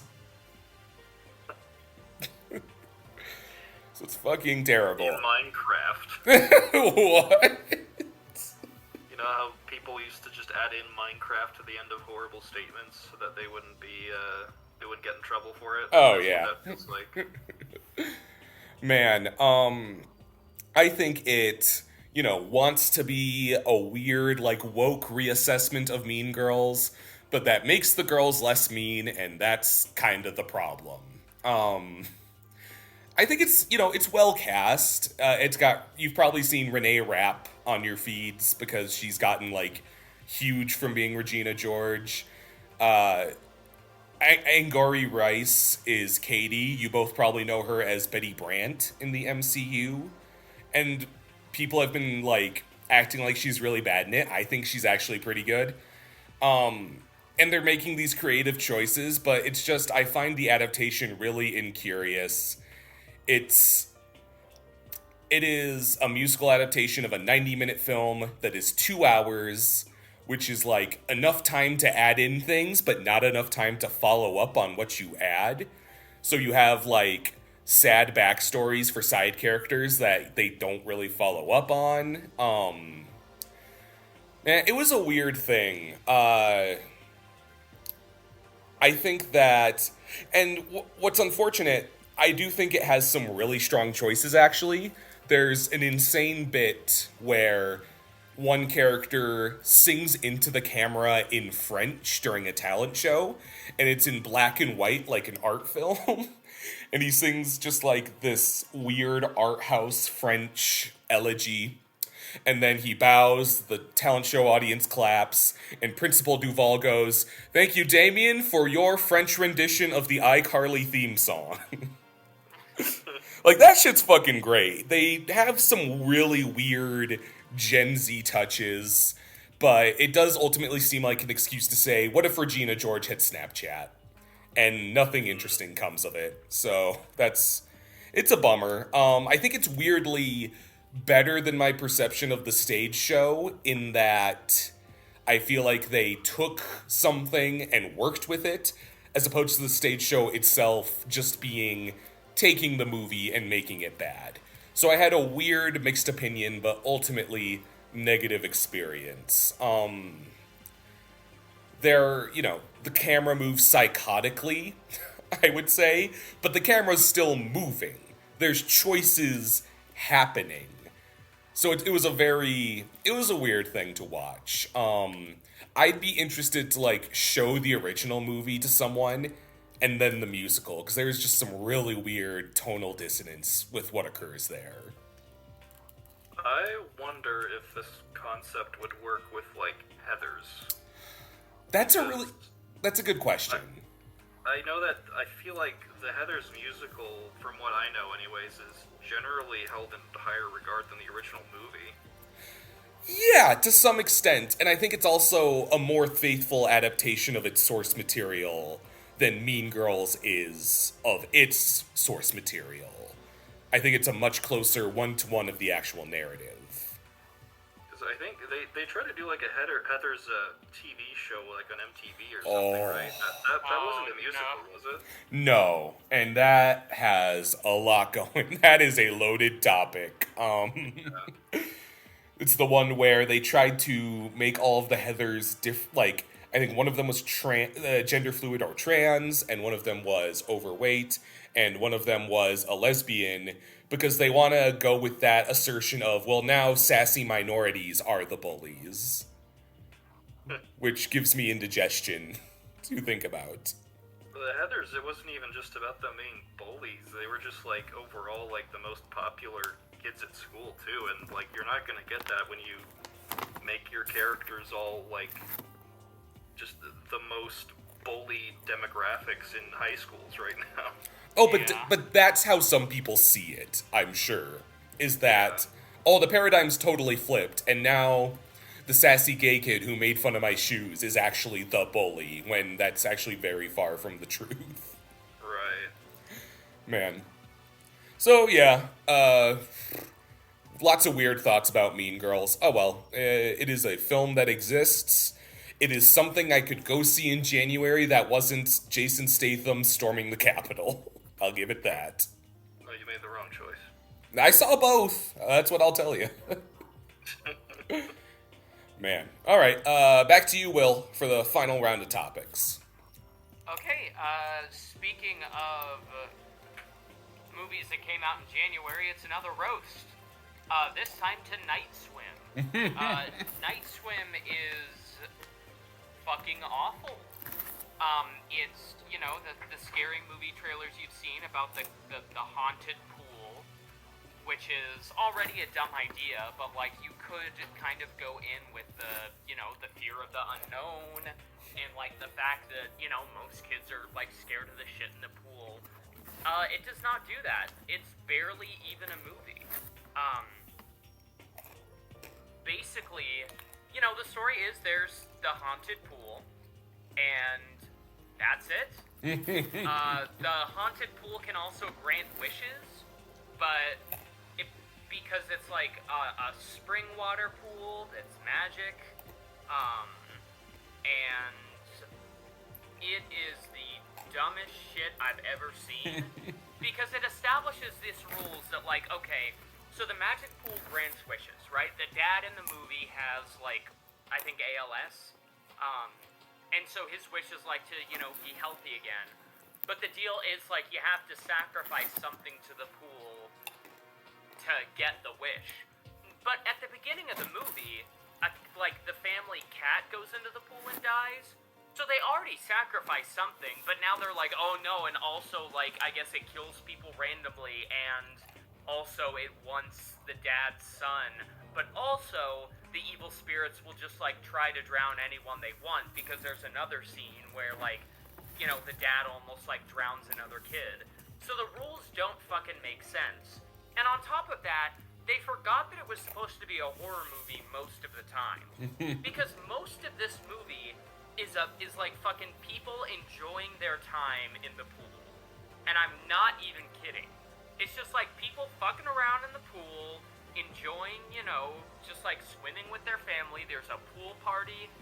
I think it's not an exaggeration to say that there are maybe 2 scenes in this movie that are, or like sequences that are actually like played for horror, and the rest is just like people fucking around in the pool, and the dad's disappointed at his son because he doesn't like baseball, and the dad also like wants a new son and like wants to be better at baseball. And then, like, to show you, at the very beginning of the movie, the mom is, like, it's established that she's going to college to get a degree. And that's, like, established at the beginning of the movie that that's a big thing for her. Does not inform her character at all, and is never brought up again. So it really does just seem like they had an idea, and they were like, oh, fuck, okay, we gotta put characters in it. What do people do? I don't know, they go to college? Great, okay, that's a mom. Alright, here, we're gonna Mad Libs it. Name a reason you would be disappointed in your son. I don't know, they're not good at baseball. Okay, got it. Name a disease. ALS, perfect. Okay, we got nice in the movie. It's just like there are certain horror, like most Blumhouse horror movies are bad, but like also kind of fun. This isn't even fun. It's just like people fucking around in a pool, and like the monster designs are neat. That's like the only fucking benefit I'll give it. But everything else is just like, the sister's in the pool playing Marco Polo with her crush. Yeah, Tommy, I know you saw this. What were your thoughts on this lovely movie? I got a little, like, ironic enjoyment when it vaguely becomes a Venom movie. Because, the imagery of the pool possessing you is, like, black, murky smokeness flying up your nose or whatever. Man, I guess, like, one of these actors is an Academy Award nominee last year, and it was the mom who was in Banshees of Inisherin, one of the most, like, poised meditations on toxic masculinity and male emotion, and an allegory for, the strife of the Irish. And now she's in, like, oh no, my husband's been possessed by the pool. My husband's been possessed by the pool monsters. There's these great bits where they're, like, inviting people over, and the dad is like, we have a pool, and the camera, like, zooms in a little. And there's, like, scary music, like, yeah. It's like, it's a fucking pool, guys. Like, the fuck do you want? The the beach that makes you old. Yeah. Yeah, no, it's the pool that kills you. Most pools do that already. That's true, yeah. I mean, obviously, I like the pitch meeting guy very much. I would honestly just say, like, watch his pitch meeting for it, and you will completely understand the movie.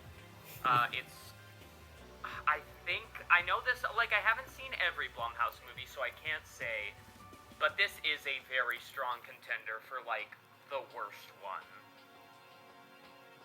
But yeah, I don't watch it. Don't give it your money, and I'll. Saw a Liver King ad, and I just couldn't take my eyes away from it. Oh. That shit is horrific. Okay, editing Tommy. All right, we're back. We are back. So, I am going to go ahead and finish off with a toast for something I haven't really quite finished yet, but that is going to be the Remedyverse, I guess, Alan Wake universe of games. So specifically, that kind of encompasses the original Alan Wake, Alan Wake's American Nightmare, Control, and Alan Wake 2. Now, as of the time of recording, I haven't finished Alan Wake 2 quite yet, but I'm very much enjoying what I've been through so far. And this is kind of a series of sort of horror, and also it's like very humorous, I would say. There's quite a bit of comedy in Control especially. But these are like horror games that all kind of revolve around this world where, as sort of introduced in Control, there are just all sorts of anomalous things that can happen.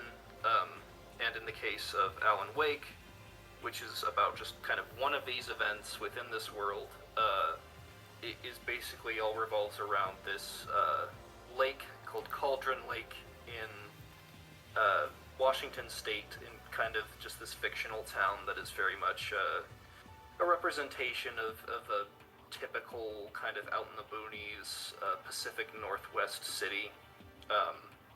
So there's this beautiful forest, big lake, and the main character has decided to take a vacation there. And the lake itself is considered an anomalous, I guess, entity, because it has a tendency to make fiction turn into reality. And the problem with that is that Alan Wake is a horror writer. So, as he shows up into this town, he kind of goes through an event and wakes up like a week later in his crashed car and finds that he's written a horror story that is... He has no recollection of writing it, and it is coming true around him. Just actual events of these manuscript pages that he's picking up are happening. And the first game plays very much like Luigi's Mansion with guns. That is really the best description I can give to it. It's really surprisingly fun. I think some people didn't respond too well to it when it came out, but I had a very good time with it, just pointing your flashlight beam at these basically people who have been taken over and brainwashed by the darkness, which is the entity in the lake that makes things come true. And they are kind of just regular townspeople known as the Taken, and when you shine a flashlight on them, they become vulnerable to like gunshots, basically. Then you shoot them.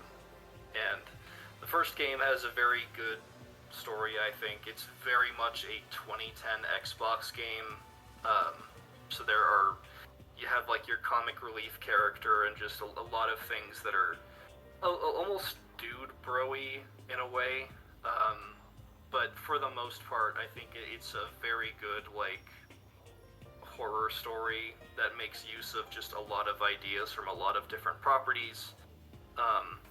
For example, objects kind of coming to life and hurling themselves at you is in universe stated to be a result of Alan Wake growing up with like Stephen King novels and always being fascinated by like inanimate objects coming to life. So that's kind of incorporated into the game, and I think that sort of thing is really cool. Not a super long game. You can probably garner from the fact that the second one came out recently that it doesn't necessarily end on the most conclusive happy ending or anything, but it's a very solid title that I highly recommend people check out, as opposed to the follow-up to it, Alan Wake's American Nightmare, which just sucks. It takes all the dude bro-y stuff from the first game and turns it up to 11. It feels like just a testosterone-fueled gun-shooty nightmare, with multiple women characters who are written very badly. Well, I was gonna say I always got like the vague idea that Alan Wake was like, I don't know, one of many gun games out there. But the way you described the first one, I think it's like American Nightmare kind of ruining that reputation when it's actually like spooky. I'd say so. American Nightmare kind of tries to have a little bit of the horror, but it is just going all in on, like, everywhere you go you can completely restore your ammo, and there's like 5 new gun types. I don't think the first game had any like semi-automatic guns. It was just all like pistols and a shotgun. But the second one has like, you have like assault rifles and shit. It's bonkers. The only positive thing I'll say about that one is it introduces Mr. Scratch, who is Alan's, like, evil doppelganger in the Dark Place, who they kind of go into it. Don't worry about spoilers for American Nightmare because you shouldn't play it, but, like, they go into the idea that he came about because after what happened in the first game, people started spreading rumors about, like, how bad of a person Alan Wake was, and this character literally became real because of that, is kind of the idea. Like the unflattering caricature of Alan Wake? Yes. That's like, cool. People spread rumors that he was like a serial killer or something, or like a psychopath, and so this person is literally that. That's kind of fucking Wake cool. If he was evil.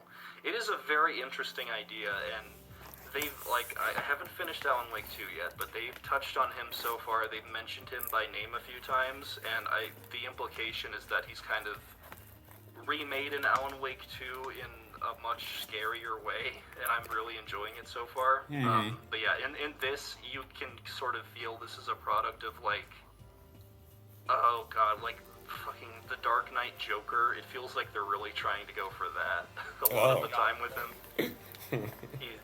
He like, yeah, he'll just kind of like dance in front of the TV while he's like murdering people, and the song will be like, I'm a psycho, I'm a psycho. Not subtle at all, but yeah, in Alan Wake 2, he's quite a bit different. He's still like a doppelganger, but he's also implied to be like, he can turn into the darkness and will just like at any moment try to catch Alan in a place where he can just fucking murder him, and he's really scary in that game. So I'm enjoying that.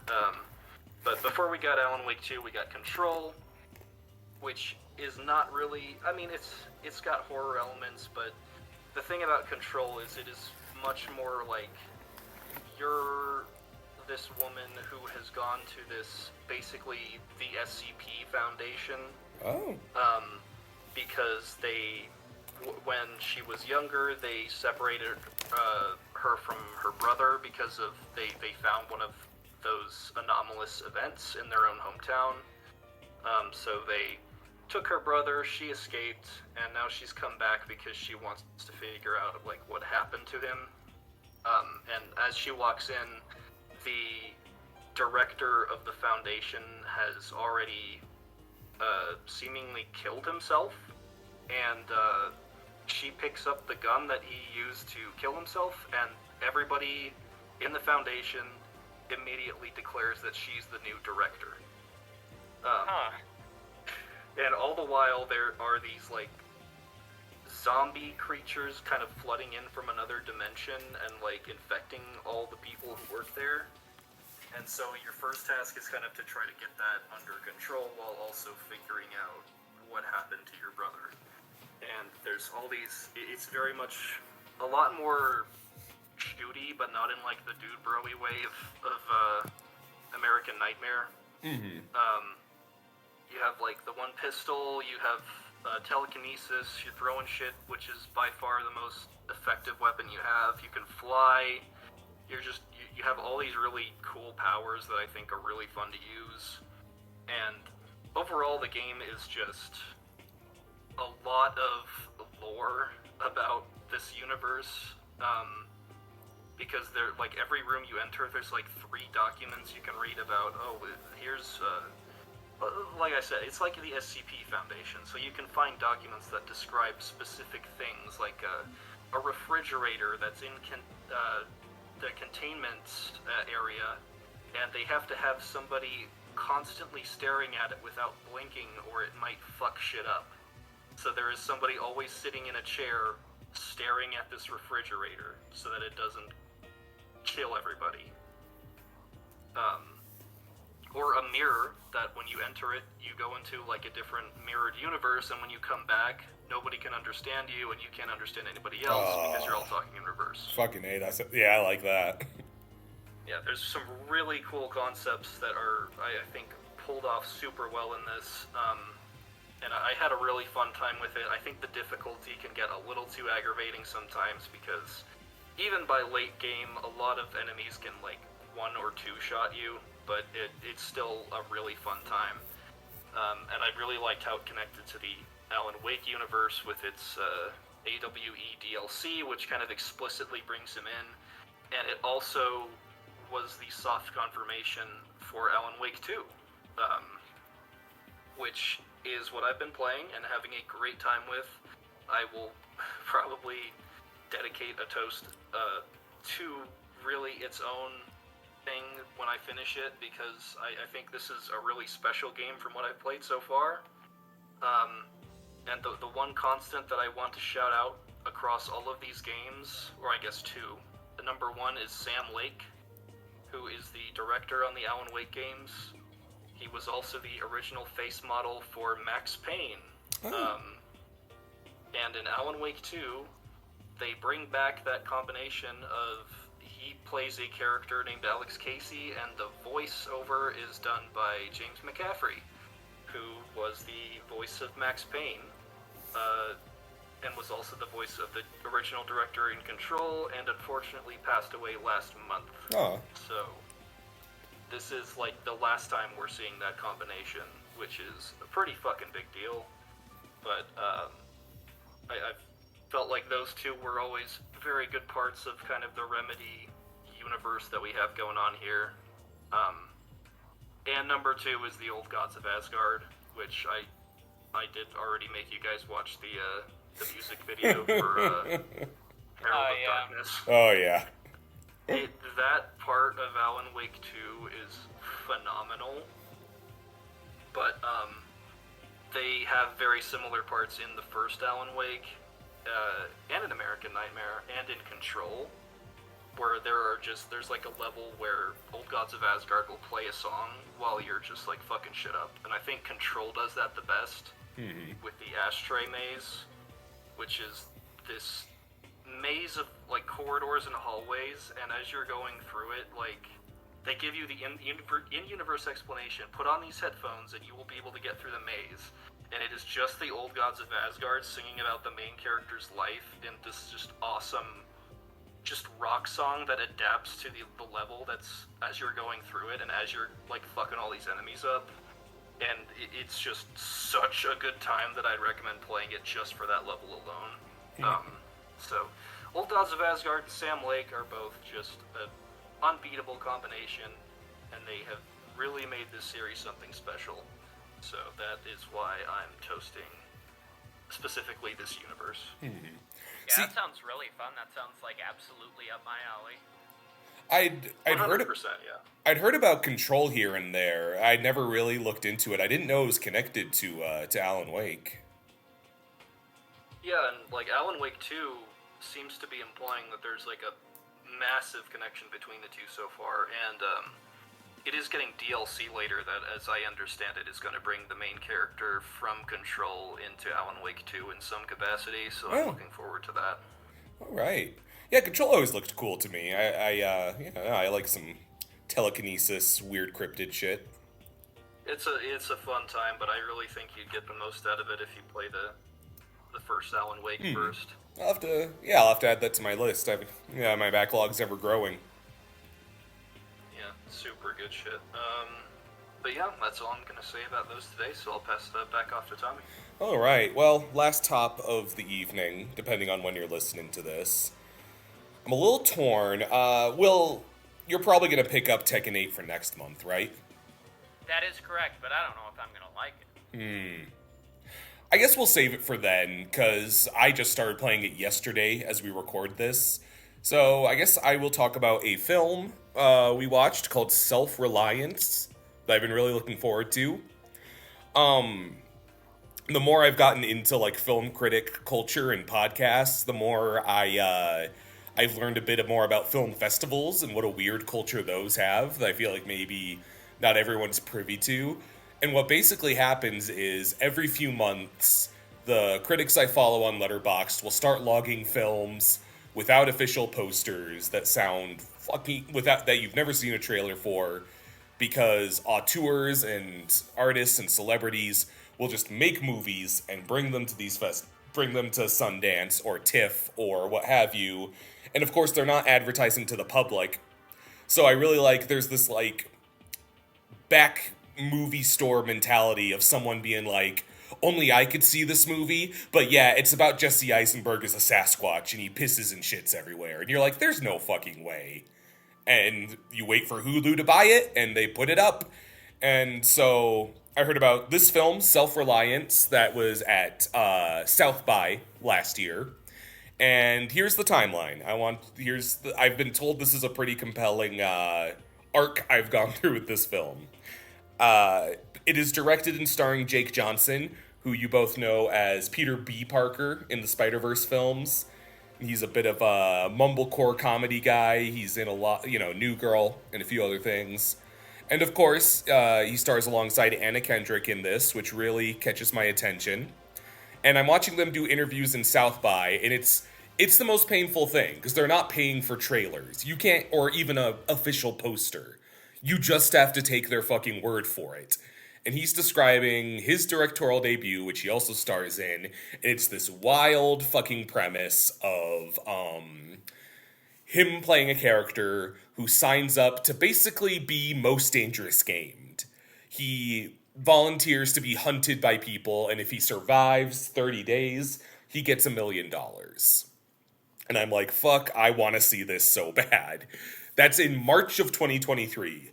In June or July 2023, it gets bought by Hulu for a September release. Then, actor strikes happen. I'm on their side. I'm like, okay, reasonable. The film is delayed to November. I'm like, okay, I'm in there. It's still this year. I go see the film Strays. Not much notable about that until I see people posting on Reddit that they saw a trailer for Self-Reliance attached to Strays. This was not at my screening. I'm like, there's images of this movie I want to see. No one has posted it online. Because I think they go to like the actual movie distribution first, and then the delay, there was another fucking delay. At a certain point, I wonder if the existence of this film is an elaborate prank on me, because people are saying they've seen the trailer, but it has dodged me in particular at every turn. Nobody's uploaded it online. I think Hulu pulled it, realizing they would delay it again. Finally, it's out in January. And I went all the way to California and made that, and Will, like I said, I wanted to celebrate my birthday with you a week early. We made that like one of our things. We're going to watch Self-Reliance at long last. And here's the unfortunate thing, is I got super high.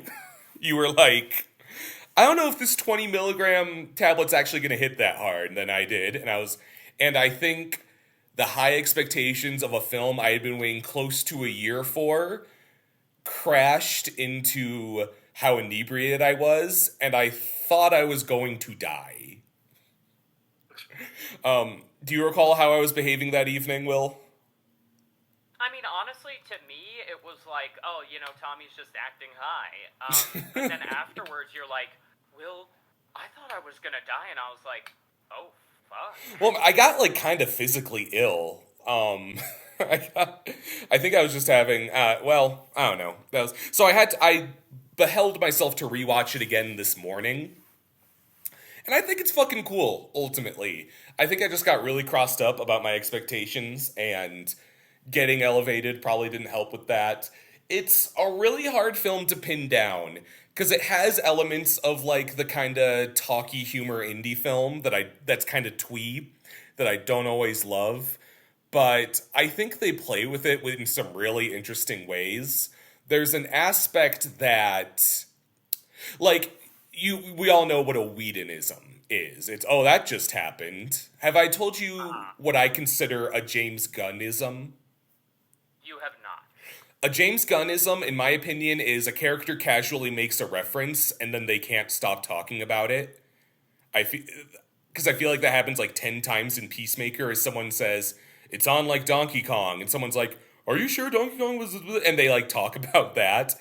And they do that in this film, but because he's being hunted, it gradually seems intentional.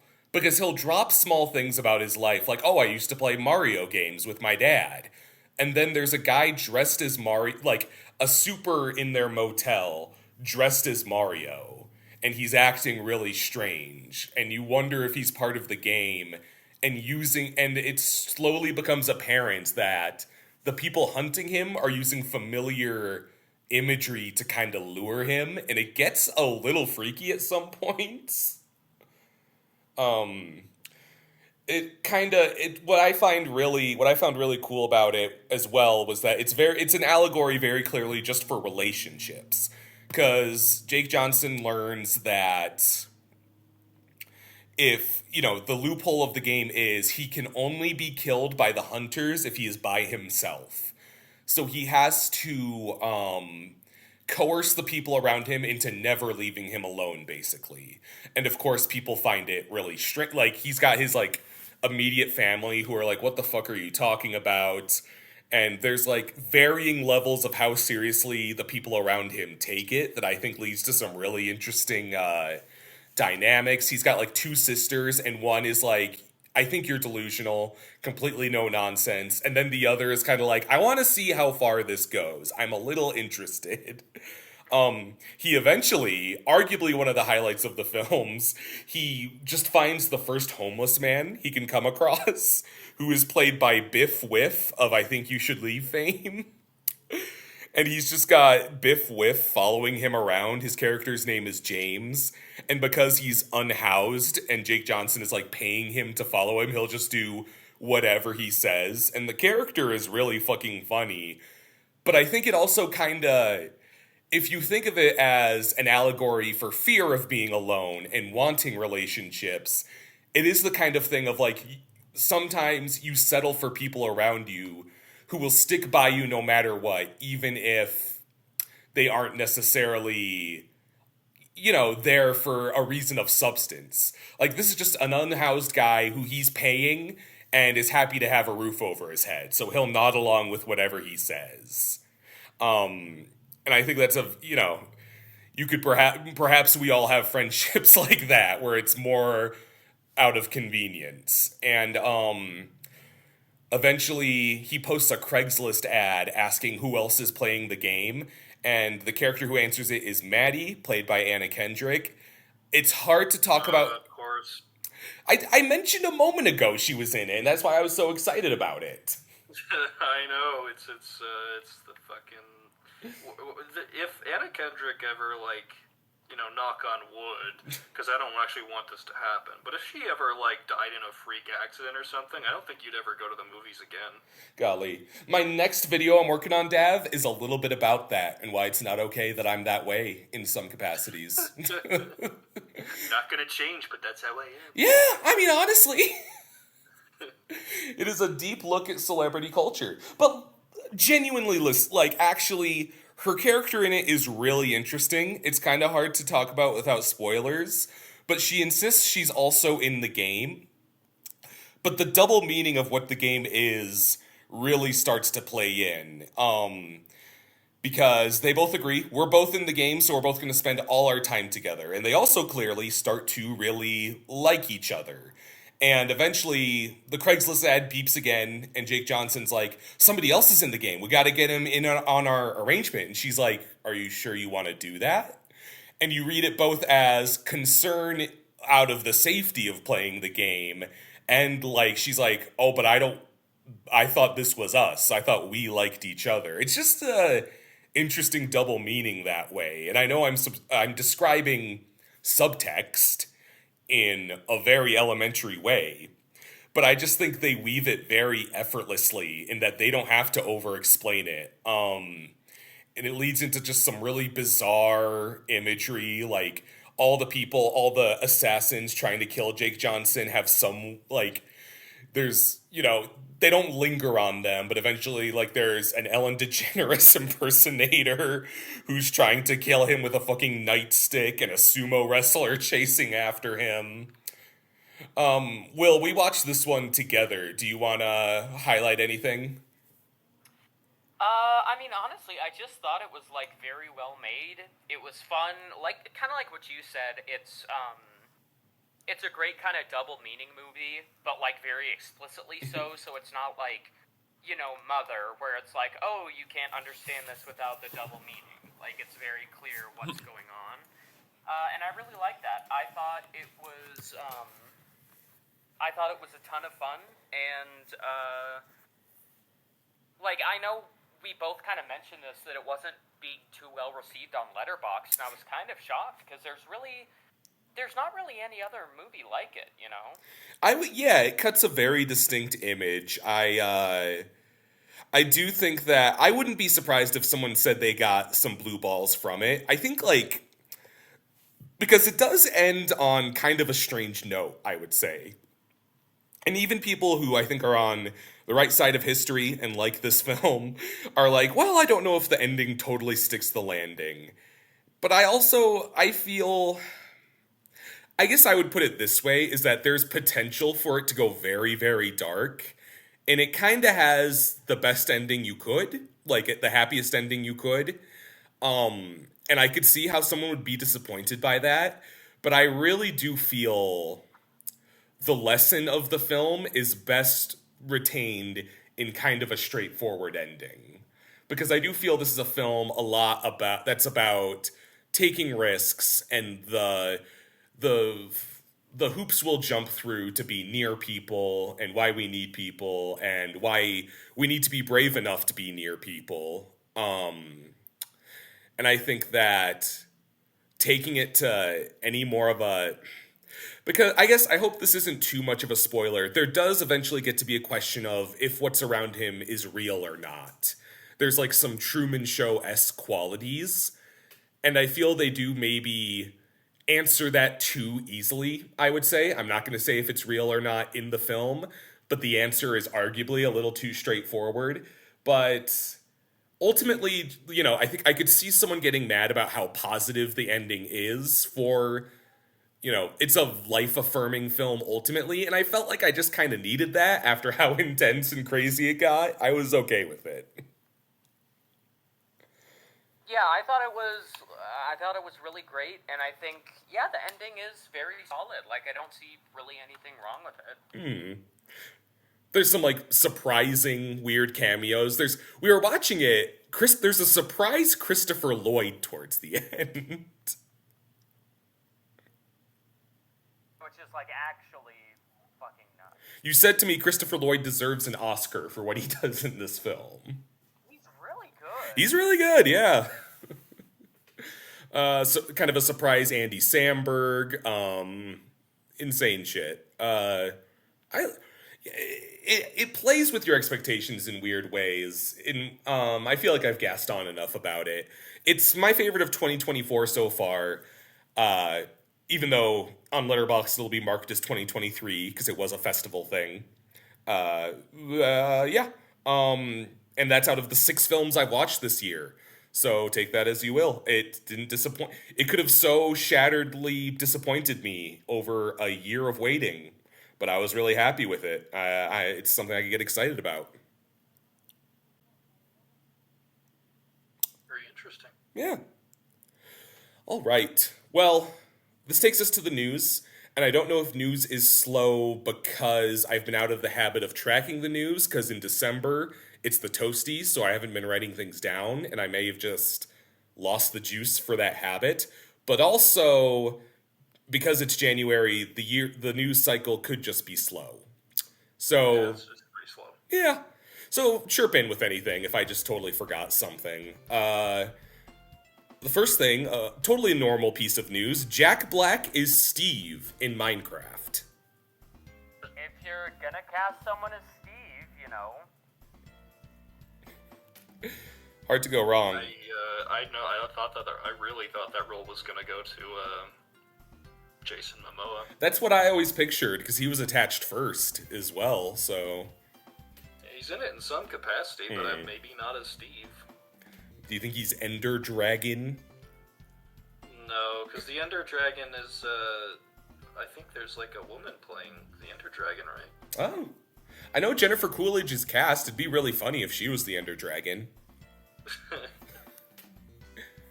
I'm interested to see how that turns out, because I think it has to be fucking bananas. There has to be some choices that happen in that film. Do you think it's gonna, like, look like... Obviously, I think it'll be the live-action characters. Do you think the world around them will be, like, angular, like Minecraft? I feel like, yeah, it's gotta be. It's to some extent, yeah. Otherwise, it's not Minecraft.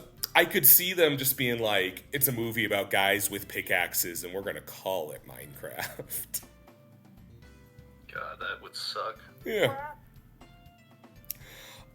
Steven Yeun is out of the MCU. He was planned to play Sentry in the Thunderbolts, and he cut and run.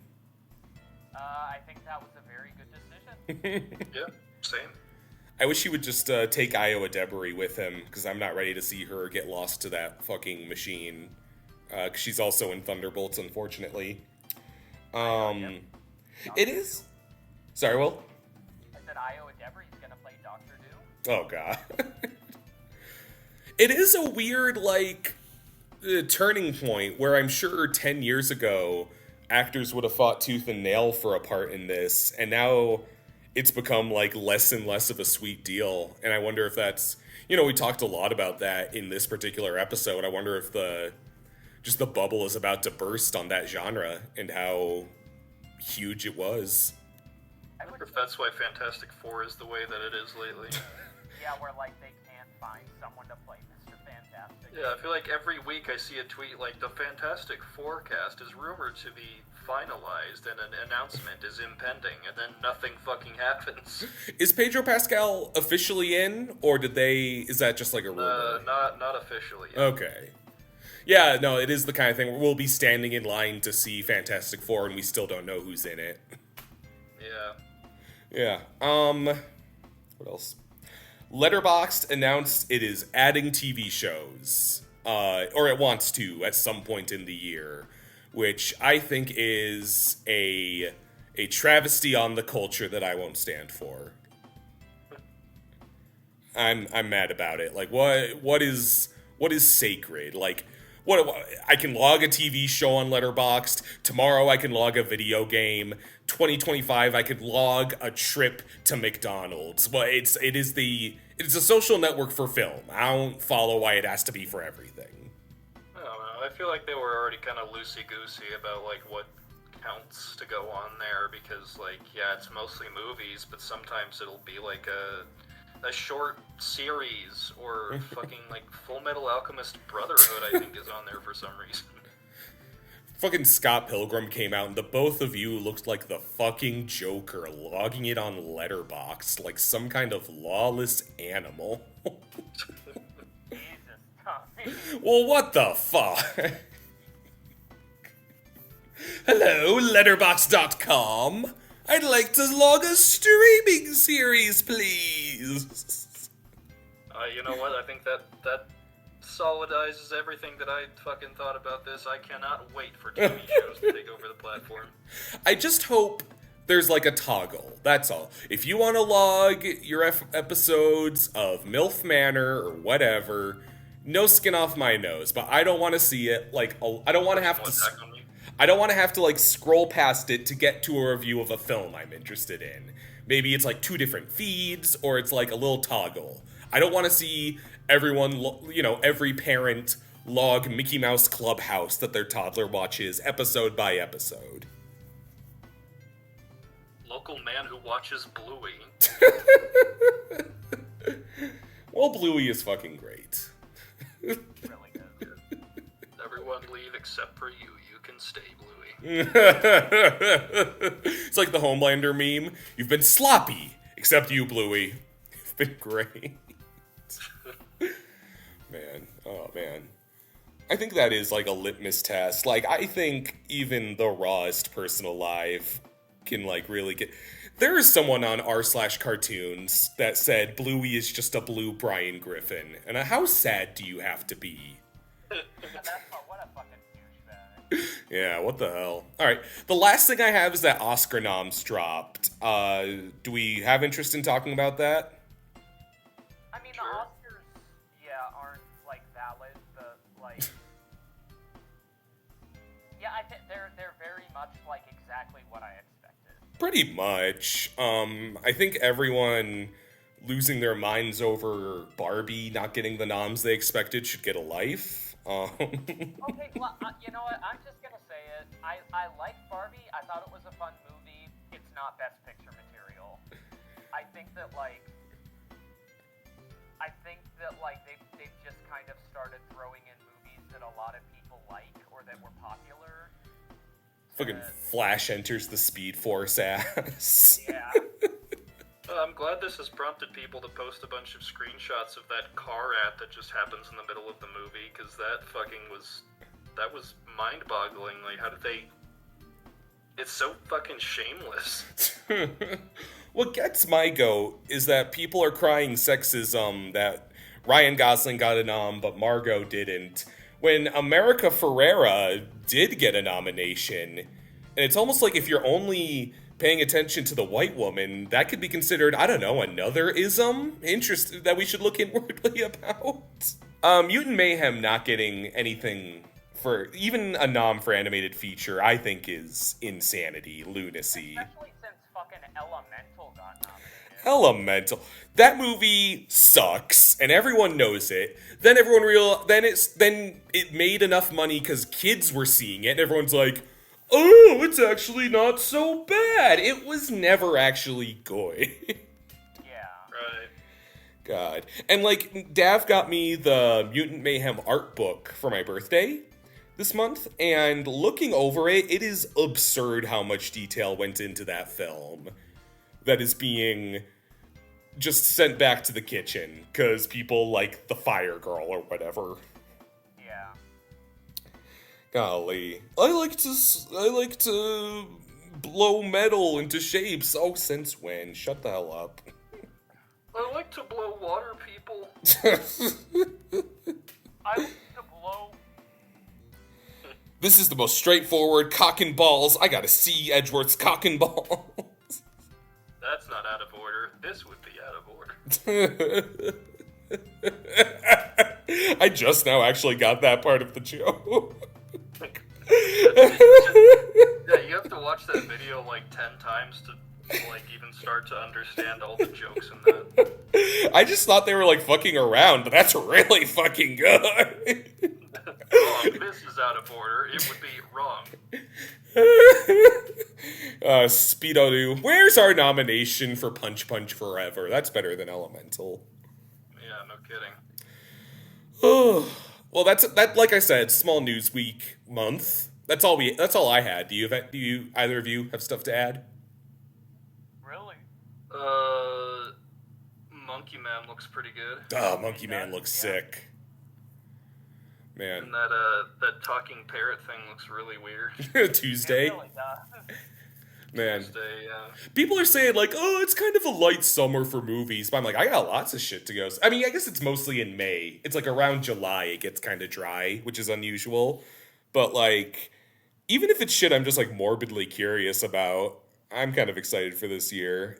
Especially if we're getting surprise Monkey Man and Death Parrot. Yeah, that's true.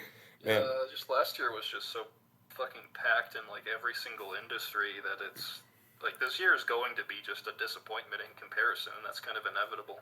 Yeah. There's a lot of stuff that I think like